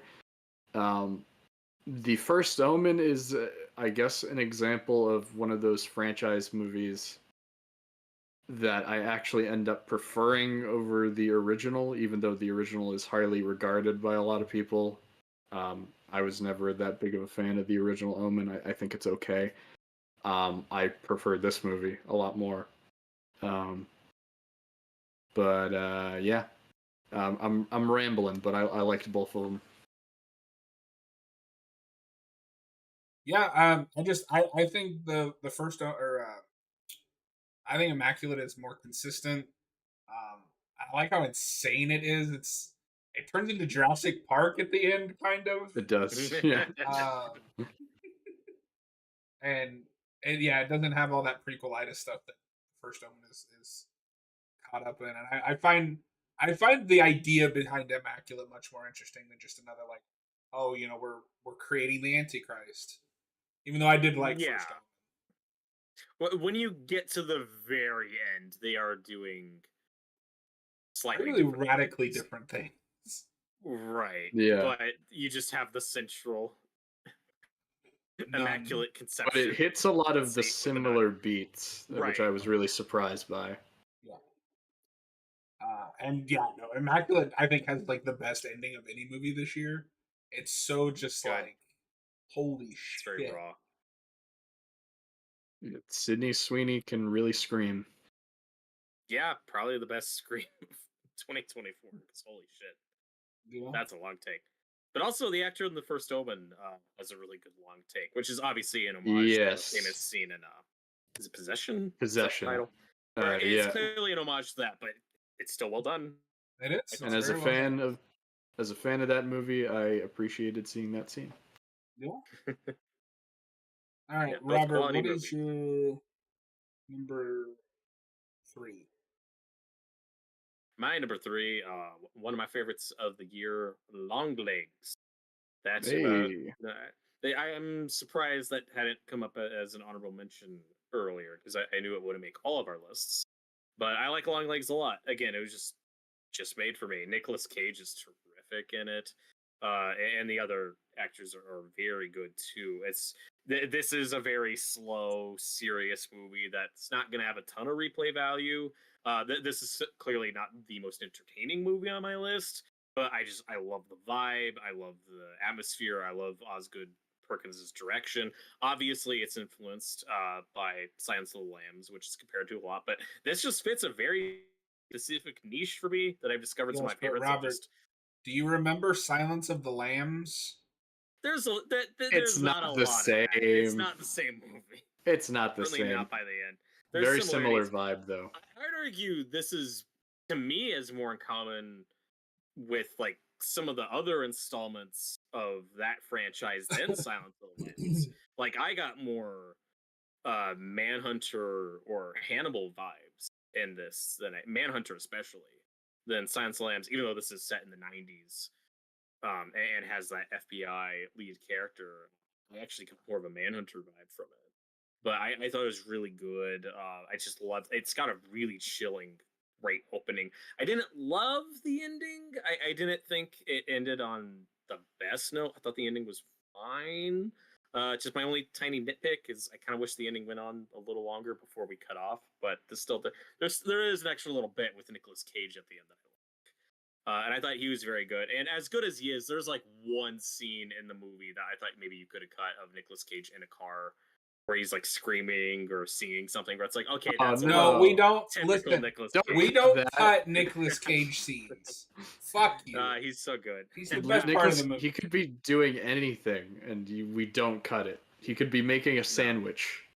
But, keep it in. He could be cooking those plastic eggs from BVS. Yeah, I love those plastic eggs. Yeah. Oh god. But that interrogation scene, like that's dynamite. Again, like the movie just has such a good creepy atmosphere, start to finish, that I really dug. But what I was getting at earlier was I've discovered just this very specific niche that just really appeals to me. I guess just with some stuff I grew up on. I really like procedural horror, like supernatural stories. I've noticed. Like Exorcist 3 is one of my favorite movies. And so this feels very spiritually tied to that. You gotta watch Twin Peaks, Robert. I think do have to watch Twin Peaks. You would really dig that For show. Sure. Yeah, absolutely. No, that was the movie I want to rewatch because his last movie, The Black Coat's Daughter, I didn't like until I rewatched it. Interesting.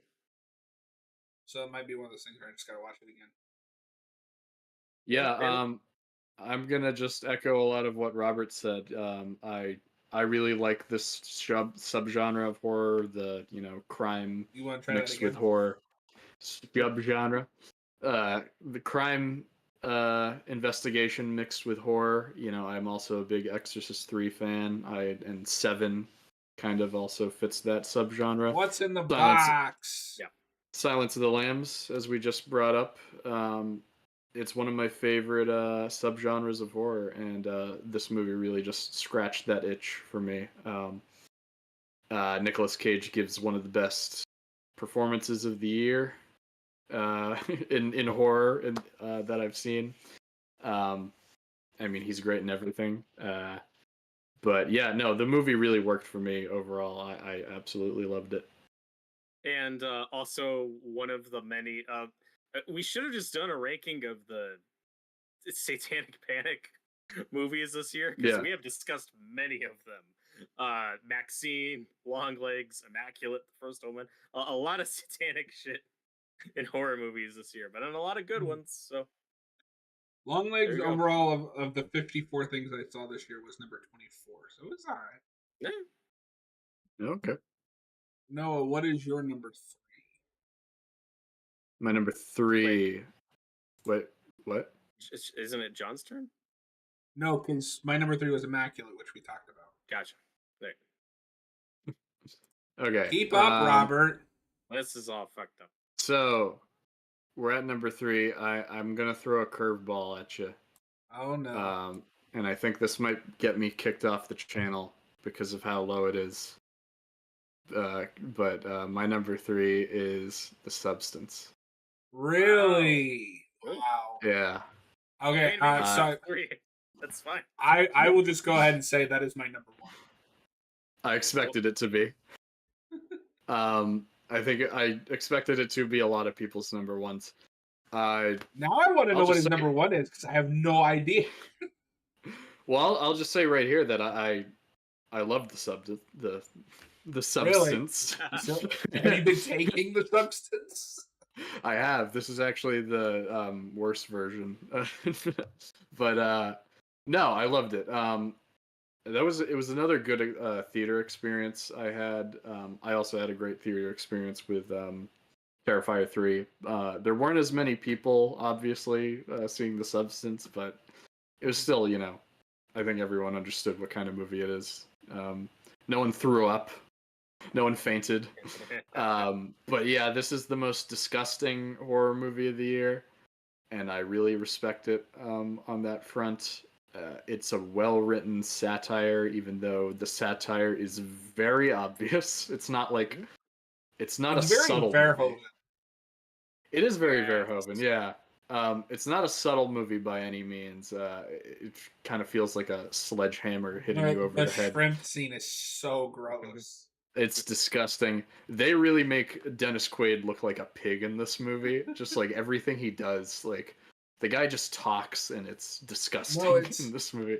The best way I would describe this movie is it's like if Paul Verhoeven and David Cronenberg made a movie together. Collaborated, yeah. That is what this would be in the best That's way. that's actually, yeah, a perfect description of it. Yeah, and I think the lead performances are great with Demi Moore and Margaret Qualley. I think that's how you pronounce her name. She's great. She's great in everything I've seen her in. Demi Moore really surprised me though, just because I don't think I haven't seen her act in anything in a long time, but she was well casted, and I think she definitely understood what kind of movie it is. It's surprising seeing like how many big name famous people are in a movie that goes this far by the third act. I guess what I'll say for negatives though is that, and it's not many, it feels a little bit too long. I was kind of feeling the length by the end. There's some pacing issues, but saying that at the same time, I couldn't tell you immediately what I'd cut. I think most scenes are pretty important. It's something I'd have to watch again to see if I feel the same way. And then just the other thing is more of a taste thing. I like body horror, but I'm not the biggest body horror guy. Like I like The Fly and The Thing, but it's not my go-to Look at this guy over subgenre. here. I know, yeah. It's not my go-to subgenre for horror, but I respect video it. idea ranking the different subgenres of horror. Yeah, we could do that. It's one of the many ideas we have. Yeah. Yeah. But yeah, no, that's the substance. It's not my number one. I'm sorry to disappoint. You're fired. I know. No, I'm legitimately surprised, but I guess that's good. I was after so many of ours linked up. I was like, oh, this is gonna be like a really predictable. No, I top had to five. throw a wrench. Had to throw a wrench into it. Right. Robert, you said you're number 3, right? Yep. Okay, and then I already said my number 2 because that was your guys' number 5. So, Robert, what is your number 2? My number 2 is The Substance. Let's just keep this going. Oh, really? Okay. Yeah. I went back and forth. This could have been my number 1. I'm not going to argue with anybody who calls this the best movie of the year because wow, it's an instant classic. It's so good. But like Noah said, it is very long. You could trim a little out, and also it's so good. It says something when Terrifier 3 isn't the grossest movie of the year. Like that's impressive. Yeah. Yeah, I was thinking about it when he said that. I was like, I don't know, but then I thought about it. I was like, yeah. Terrifier 3 doesn't have anything as gross, especially with food that happens in The Substance. Oh god, I don't think any movie has made food look as disgusting as this movie does. Like just start to finish. Wow, it's so effective with its imagery and what this director, what she does behind the camera. There's obviously a lot of Kubrick influences. It's very wide. And it's just the framing's so good, the color's great, and it's like Noah said, it's very in your face about what it's about. It's not a subtle movie, and that's fine. This is the type of movie because I'm sure has gotten some backlash from people like, well, why does this movie hate men, or why aren't there enough likable male characters? It's like it's. I'm funny. I haven't absorb heard any of that.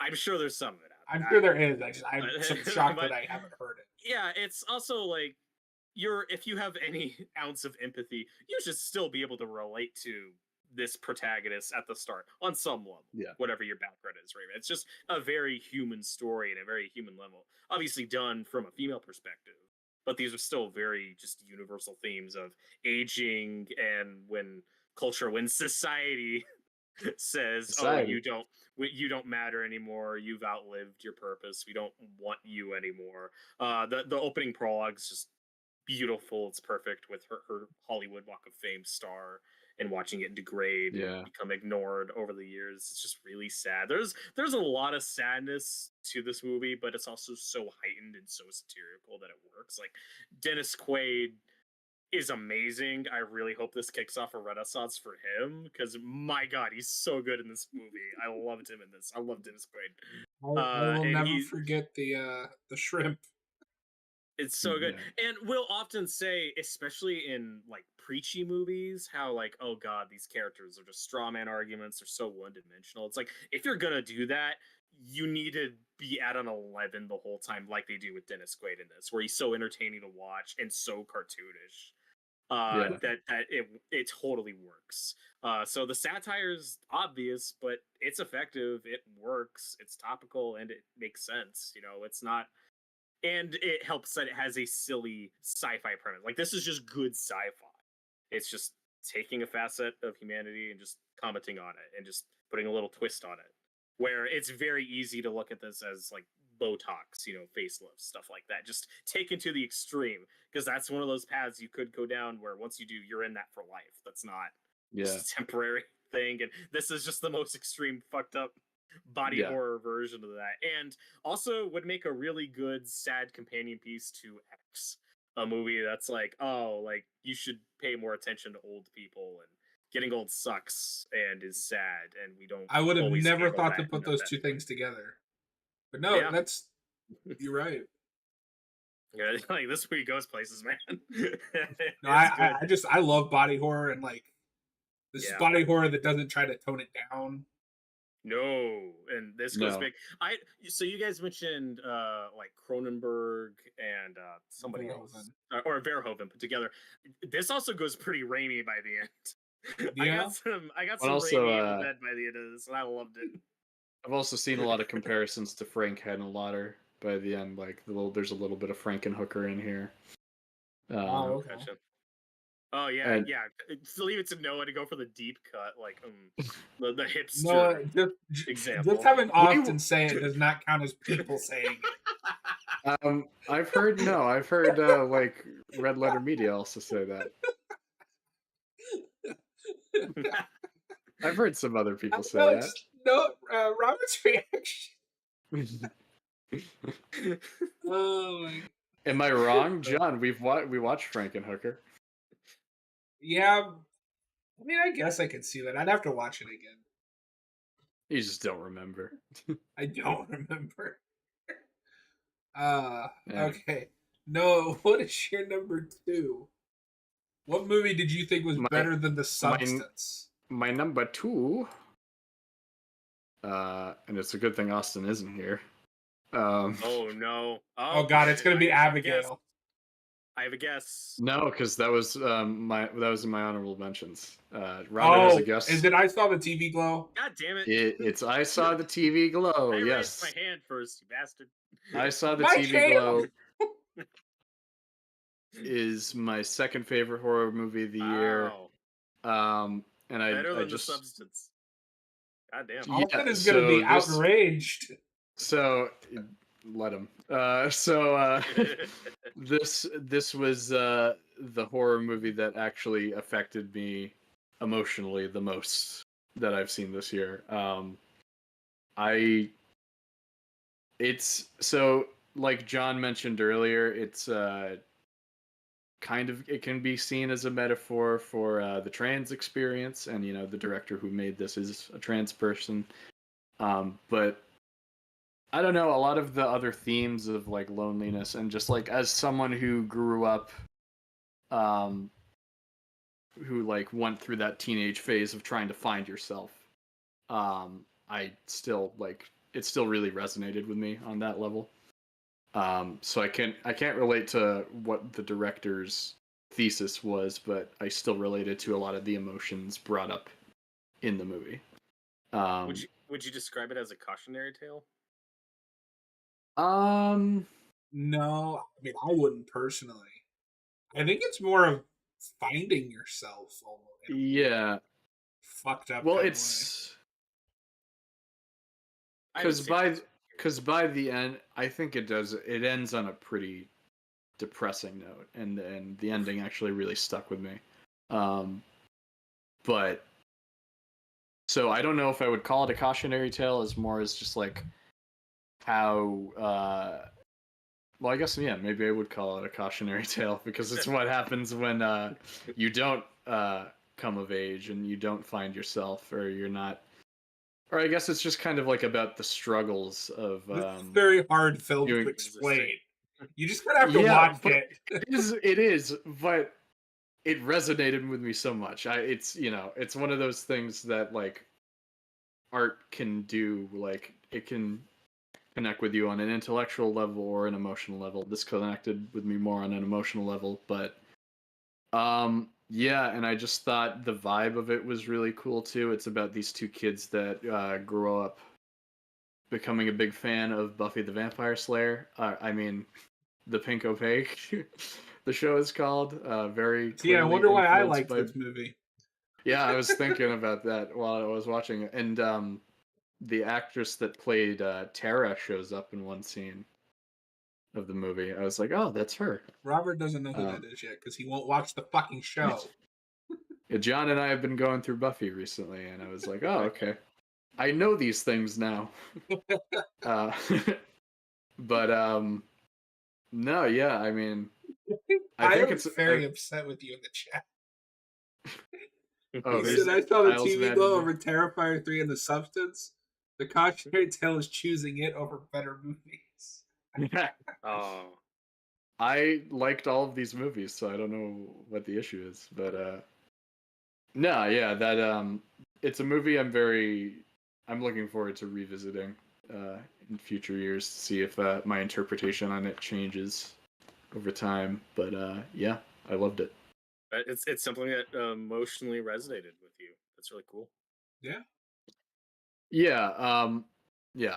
So I was like debating how high I would put it on the list, and I was thinking like, well, The Substance is probably the better movie, but I don't know. This connected No, with me more.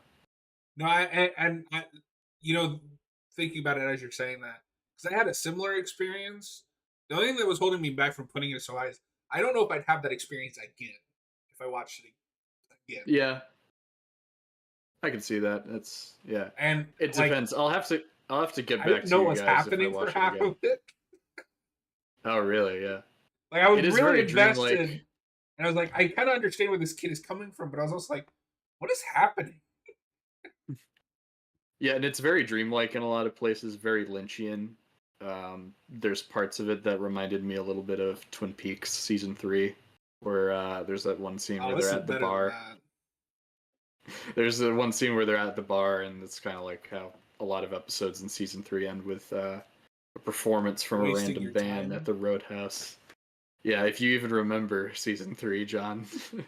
I just remember it wasted a lot of my goddamn time. No, it's good. It's got Dougie. We love Dougie. No. But yeah, that's my number 2. All right. Robert, what is your number 2? My number 2 is The Substance. Oh, right. Sorry. No, what is your Right. number 1? My number 1, and a movie that I don't think has come up at all during our discussion today. My number 1, very happy to report for me, was Nosferatu. Oh, I wow. loved it. It was my most anticipated movie of the year, and it delivered. Again, I'm not going to argue with anyone who says The Substance is the best movie of the year. The Substance is just fucking great. Nosferatu for me was just, I got what I wanted. I really enjoyed it start to finish. It is a movie I will rewatch more than something like The Substance, certainly. Like, that's what put it over for me. And we won't go into any spoilers because we are aware this movie just came out. Yeah. And for me, it's just, look, it's a faithful adaptation of both Dracula and Nosferatu, directed by Robert Eggers. If that sounds cool to you, you're gonna like it. That sounds May not be your amazing. favorite Robert Eggers movie, but I think it's my new favorite of his. It's the one I'll rewatch the most, just because I already like this story and I was just locked in, start to finish. I love the Yeah. vibe, I love the tone, I love the performances, the production, the cinematography. Like, again, I'm not gonna say, oh, it's a masterpiece, or oh, Why one of don't the you just greatest movies marry I've it? ever seen. Like, yeah, I really liked it. Sometimes I'm not gonna say it exceeded my expectations. It's just I just got what I wanted, and it was very satisfying. I'm anxious to watch it I again. can't judge. Saw 10 was one of my favorite movies last year just because it gave me what I wanted. Yeah, exactly. Sometimes it's all you need. Like that. Yeah, we love a good surprise, and The Substance, again, it's something I respect the fuck out of. The Substance is great. But Nosferatu, again, I think this will be a new Christmas favorite of mine. I could see myself rewatching this every December, and fuck, like, it might be my new favorite Is Dracula adaptation. It just checked all the boxes for me. is it very Christmassy? Is it like It's a little snowing a Christmas. lot? Yeah, there Okay. is a lot of snow. It is a winter setting. For me, it delivered. I really wanted to see this before we did this video. I thought you did. Yeah, Now I'm even more curious. No, because I could have seen this as being my number one because I love Robert Eggers. He directed my favorite horror movie of 2019, The Lighthouse, and I love The Witch as well. One of my favorite horror movies of all time. I love The Lighthouse. I'd argue his 2 horror films, not counting this one, are 2 of the greatest of all time. So.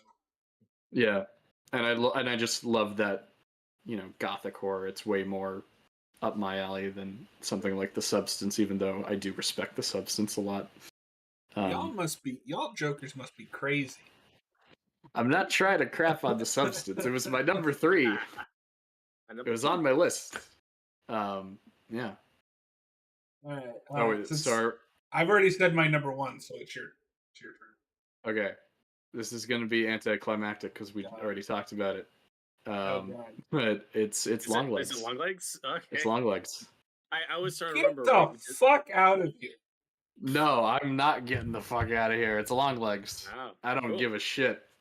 Discount Silence of the Lambs is not better than The Substance. It's not discount. I enjoyed it more. Interesting. Yeah.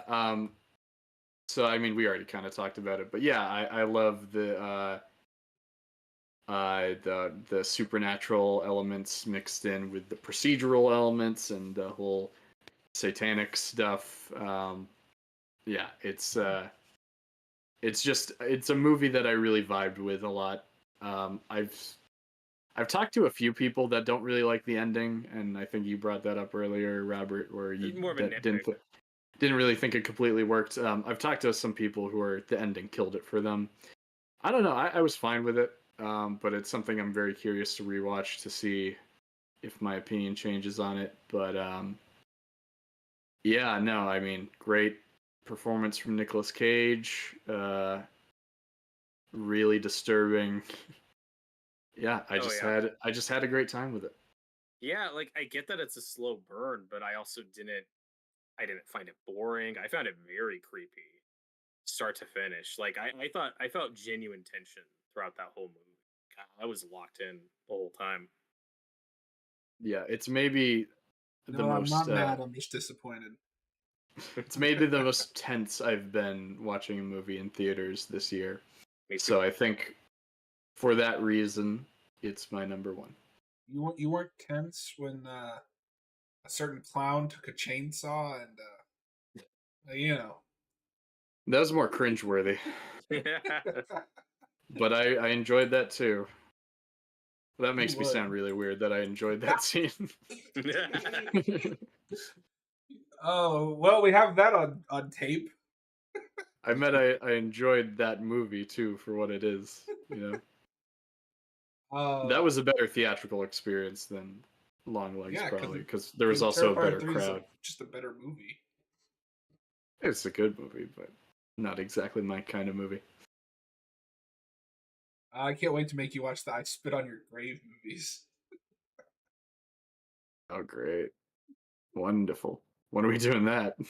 Right now. No.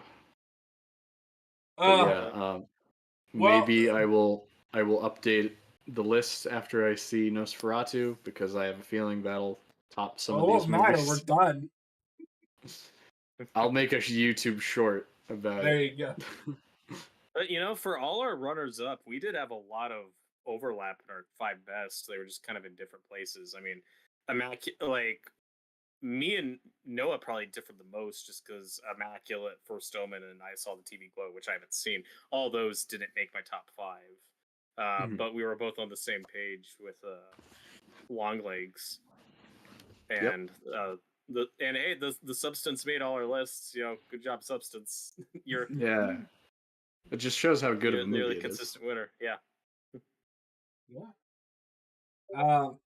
Well, that has been our best and worst of the year. Is there any horror movies that you saw this year that didn't quite make like an honorable mention, or the best or worst that you want to shout out before we go? The one other thing I forgot to mention earlier was Hellboy: The Crooked Man. Technically counts. It's That good. almost made my honorable mentions. Yeah, it's good. Um, Yeah. it's it's maybe the second best Hellboy movie. It's the most comic accurate one by virtue of it being a beat for beat adaptation of one of the short stories. But I just, as a movie, I just prefer the Golden Army, even though it's not exactly Ooh, comic that's Hellboy. the worst Hellboy movie. It's incorrect. Says only you. I will gladly die on the hill of being right all by myself. A couple other movies I'll mention that are like horror adjacent, but didn't really want to like fall on either list was Beetlejuice. Pretty good horror comedy. Had a good time That with it. almost made my dishonorable mentions. I did not like that movie. I thought it was really fun, really chaotic. It's got too many subplots, but That had I was nothing to do along with for each other. but I was along for the ride, and Michael Keaton's having so much fun in it. And then Godzilla X Kong. It's a movie that It is a exists. movie. It's a movie that exists. And Ghostbusters Frozen Empire. It's fine. It was still that was better than Longlegs. It's No. No. God, no. Yes. God no. Yeah, Yeah, I mean, I will also shout it's okay. out Frozen Empire. Also, uh, where is it?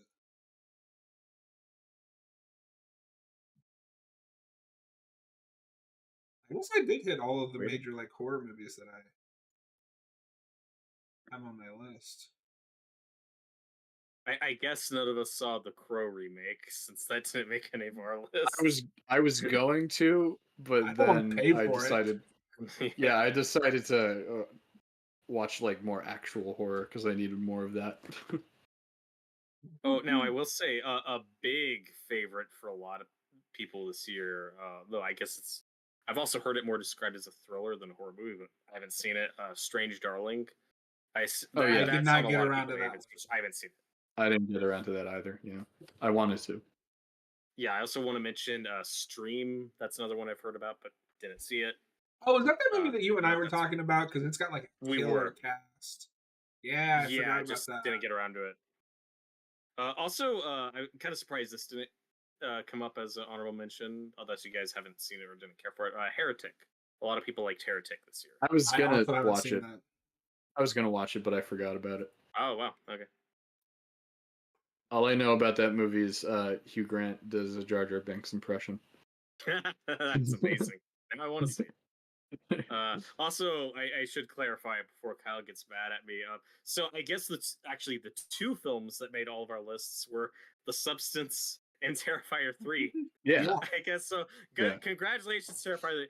Mathematically, we have all decided that The Substance and Terrifier 3 are the best movies of 2024. Good job, guys. Yeah. Equal quality. Yeah. I will say I was admittedly just because the way we've all talked about Terrifier 3, I thought it'd be a little higher on at least Robert's list. Yeah, I just made it. But as usual, Robert is wrong. Yeah. It is what it is. It's good. But yeah, go if you haven't watched any of these movies on our list, watch the better ones. Don't watch the bottom list. Yeah, a lot of bad ones, but a lot of better ones. Like I said, I could have comfortably put together a top 10 list. So top 5 is kind of tough. As opposed to last year, I could not have done that. Like overall, But this was a better the year. important thing is don't listen to Noah because his favorite movie is The Nightmare on Elm Street 2010. Yes. No, go watch Imaginary if you want something stupid but funny. Go watch Night Swim. Don't watch Night Swim. That movie's dull as shit. Don't watch Tarot either. Yeah, don't watch Tarot. All right, Robert. Any final thoughts or anything else we should talk about? I think we covered it. Go see Nosferatu. Don't let that movie bomb. It's good. If No, you like let it Dracula, bomb so it'll give come it to VOD faster so I can watch it. a Noah, any final thoughts or any excuses for your terrible, terrible list? I have no excuses. It's my list. I stand by it. That's good. All right. Uh, Well, should we talk about anything that's coming in 2025, like for horror, like new releases? God, what even is coming out? we could do. I mean, we can talk about it briefly, but we could do like just whole episode on just that. If we want to just shoot the Yeah, shit but for an anything hour we next. anything we do with that would be delaying something else. So we That's won't true. talk about this for too long. But Robert, what is your most anticipated film of next year? Horror film. You can't look. You just name one. Just, Well, I'm I've got looking because I don't know. two, but first I need to see what the title was. Because are one you that excited for the was untitled Silent Night, Deadly Night film? Oh if no! if it And they're the doing it. untitled I Know What You Did Last Summer film? Oh God, yeah, that'll be interesting. I also think Final Destination reboots coming out next year. I think. I don't think it has a date yet. It's not on here, but I also don't know if some of these are real. Yeah. So I Well, mean, let's I'll see. just I've got two though. Oh, here it I is. got Final two. Destination Bloodlines. Yeah. Hopefully that's good. It's not gonna have Tony Todd. The name doesn't strike a lot of No. confidence. That No, is a but direct to DVD sequel name. one that kind of came out of nowhere, but I thought had a cool teaser, and of course, riding the high of Long Legs, which I really enjoyed. Oz Perkins has another movie coming out next year called The Monkey. That's supposed to be a horror comedy that's based on a Stephen King short story. Yeah. So that should caught my eye. And of course, Mike Flanagan's Life of Chuck's coming out, but I know that's a Stephen King thing, but it's not a horror movie. That's a drama. But obviously, really looking forward to that. So the monkey could be cool. I want to see more movies from Oz Perkins for sure, and it's a Stephen King story, so that could be neat. Like that's I the other found thing with Noah's favorite. that's Bambi the other the thing. Reckoning. Oh God, yeah. Hey, I trust those guys better than the people. Who Look made up Noah's face, right? Oh, Bambi. No, we're gonna. Noah, you realize we're gonna have to watch that. Why? Says who? It's a slasher movie. We gotta watch it. We didn't Winnie the watch Pooh- every slasher this year. Winnie the No. Pooh, Blood and Honey 2. It's almost pretty good. That's a good recommendation. It's almost pretty good. We're gonna make Noah do a double feature that this year for the channel. I'm determined. Yeah, for sure. Noah, doesn't this poster invoke confidence in you that this is gonna be a quality motion picture? Yes. God. Oh, that's gorgeous. Oh, that looks amazing. Why? Why? Dude, that looks as good as Midnight Mass. Fuck yeah. Noah, this movie is gonna be better than Long Legs. Okay, Well, that's how good it's gonna be. Don't you dare. Oh God. No. No. God, I know that you're looking forward to Megan 2.0 the most. Oh, of course. Mega 2. Yeah. I don't know. I hope that next year's kind of a resurgence for Stephen King adaptations with Between the Monkey and Life of Chuck, because we need a win. We've had some bad ones. Robert's most anticipated is Until Dawn, because it's directed by David F. Sandberg and written by Gary Dauberman. Of course it is. Fuck yeah. off. The game is fun. Yeah, that was just one thing I wanted to mention though with Night Swim was like, I feel like Stephen King could have made that work. Because whether it was good or bad, it would have been entertaining. I want to see how Stephen King writes a haunted swimming pool. And where is the Stephen King bully in the Stephen King's haunted swimming pool movie? The bully who takes control of the pool. God, it writes itself. But yeah, the monkey could be pretty cool. My other one, genuinely, because that trailer was fantastic, is 28 Years Later. I was just gonna mention that. Yeah, we gotta bring that up. Yeah.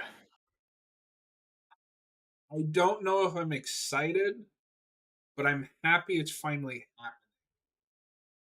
The only concern for me is it's another one of those. We're doing a trilogy.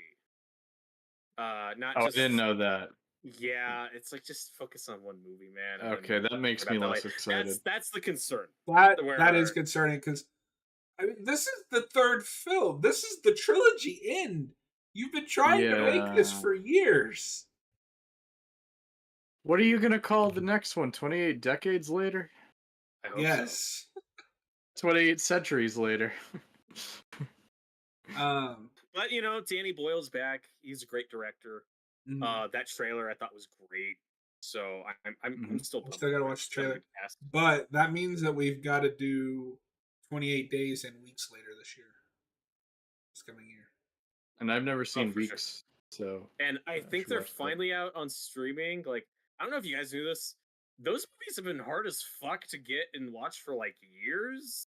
That's I so don't know weird. why. I think I was Yeah, able like to stream it a few years ago. yeah, they've been out of print Blu-rays. Like they just haven't been available, but now they're back on streaming. So I'd like to give that first one a rewatch, and I've never seen 28 Weeks. Curious I've about it. seen both. I thought 28 weeks was all right. Five Nights at Freddy 2. Noah and I That's got to also do coming out. commentary on that. Yay. We did the first one. Yeah, we probably should. God damn it. No, we did the first one. We got to finish the story. I don't wanna. I don't want. Hopefully, there's some surprises that come out next year because it's not looking like we're gonna get as good a year for horror. There's as we got this year. But So hopefully I there's will some just say surprises. then I will go with Saw 11. Oh, sure. Oh yeah. I still need to see 10. What are you waiting me too. for? I just keep forgetting. I'm sorry. And then Lost it. there's the Wolfman movie that is kind of Yeah. controversial. That's coming out in January. Let's go. Yeah, so it's coming out soon. There's also I saw a trailer for this new movie from the Barbarian director, I think, Companion. It's got Yeah. Jack Quaid in it. It looks kind of Oh. interesting. That's cool. I remember hearing they were coming out with another movie. I forget. Yeah, it's called Companion. Oh, he's doing. Look. They're rebooting Resident Evil again. Sure. What? Why not? They've Okay. only rebooted it like 3 times. Gotta try it again. Well, what's crazy is the guy that Wait. made Barbarian is producing it. Oh, I thought you were gonna say he's directing it. That would have been perfect. Yeah, well, fuck you. I hope you guys know that means that when that movie gets a release date, we have to do all of the Resident Evil films. Yeah, all in one night. No. No. I refuse. But no, yeah, I'm looking Wait. forward to some of these. Wait, the guy that directed Barbarian is a voice actor in the Death and Return of Superman short film? What? Do you guys know this? First of all, what's the Death and Return of Superman short film? I'm guessing that's the fan film. I don't think that's official. I was gonna say, like, at first I thought you were talking about at first I thought you were talking about. I thought that was the something DC animated. did. But no, it is Yeah. a fan film written and directed by Max Landis. Oh, Ugh. it's one of those. Yeah. Yuck. But the guy that directed Barbarian plays Green Lantern. Okay. That's cool. And it's got. Okay, so at what point is it no longer a fan film?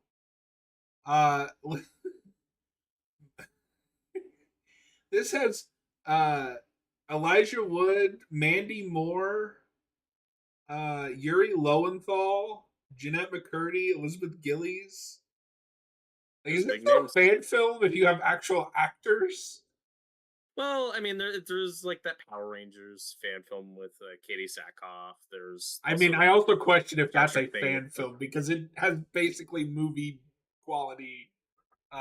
Yeah, but if it's not, I don't know. It's like we need another term, but it's obviously it's not an officially licensed. Yeah. Thing. I think there was a Batman fan film where Michael Madsen played Bullock, which is great casting. Yeah. Yeah, and I know a really good one is fuck, what's his name? The second Punisher movie. Not Warzone. Lundgren, not Race, not Oh, Lundgren or Stevenson. The one between Oh, Thomas Jane. Thomas Jane. He did a Punisher short film that I think Ron But I Perlman's don't in think for a that was a second. fan film, was it? Yeah, yeah, it is. It's called Dirty Oh. Laundry, but I don't think it's an. I don't think that was an officially licensed thing.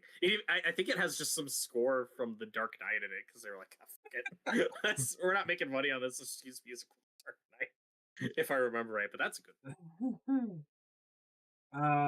Okay, let's see what else we got on here. I don't, and some of these I don't know if they're real. Like this list's A Quiet Place 3, directed by John Straczynski. I didn't think he was doing any more of those. He might be. If he is, I doubt. I think he is. Oh, He might wait. be, but I don't think it's filmed. Sorry. The Bambi movie isn't Noah's most anticipated movie. Noah's most anticipated movie is the Pooniverse. Monsters Assemble. I'm here for it. No, I mean, looks defeated. It's that or Screamboat. You know, one of those has got to be good. It's just because now I'm thinking Pinocchio about Unstrung. These are all coming out next year. Screamboat, Pinocchio. I mean, according to Wikipedia, these are all 2025 horror films. Wait, let's go, baby. Are all of those connected to the Pooniverse? Not Screamboat, but all the others are. So that means I have all this fucking homework to do. For the Pooniverse movies. I'm hyped. I have faith. I quit the channel. Happy New Year. Happy New Year, everybody. Fuck movies. Fuck movies. Somebody needs to make Red Letter Media talk about the Pooniverse. Yes. Oh, they will. Oh, that should have a multi-part review on it. I'm optimistic for Del Toro's Frankenstein. Oh yeah. Oh yes. Cool. Yes. Isn't there another Frankenstein movie being worked? Yes, there is. The Maggie Gyllenhaal one.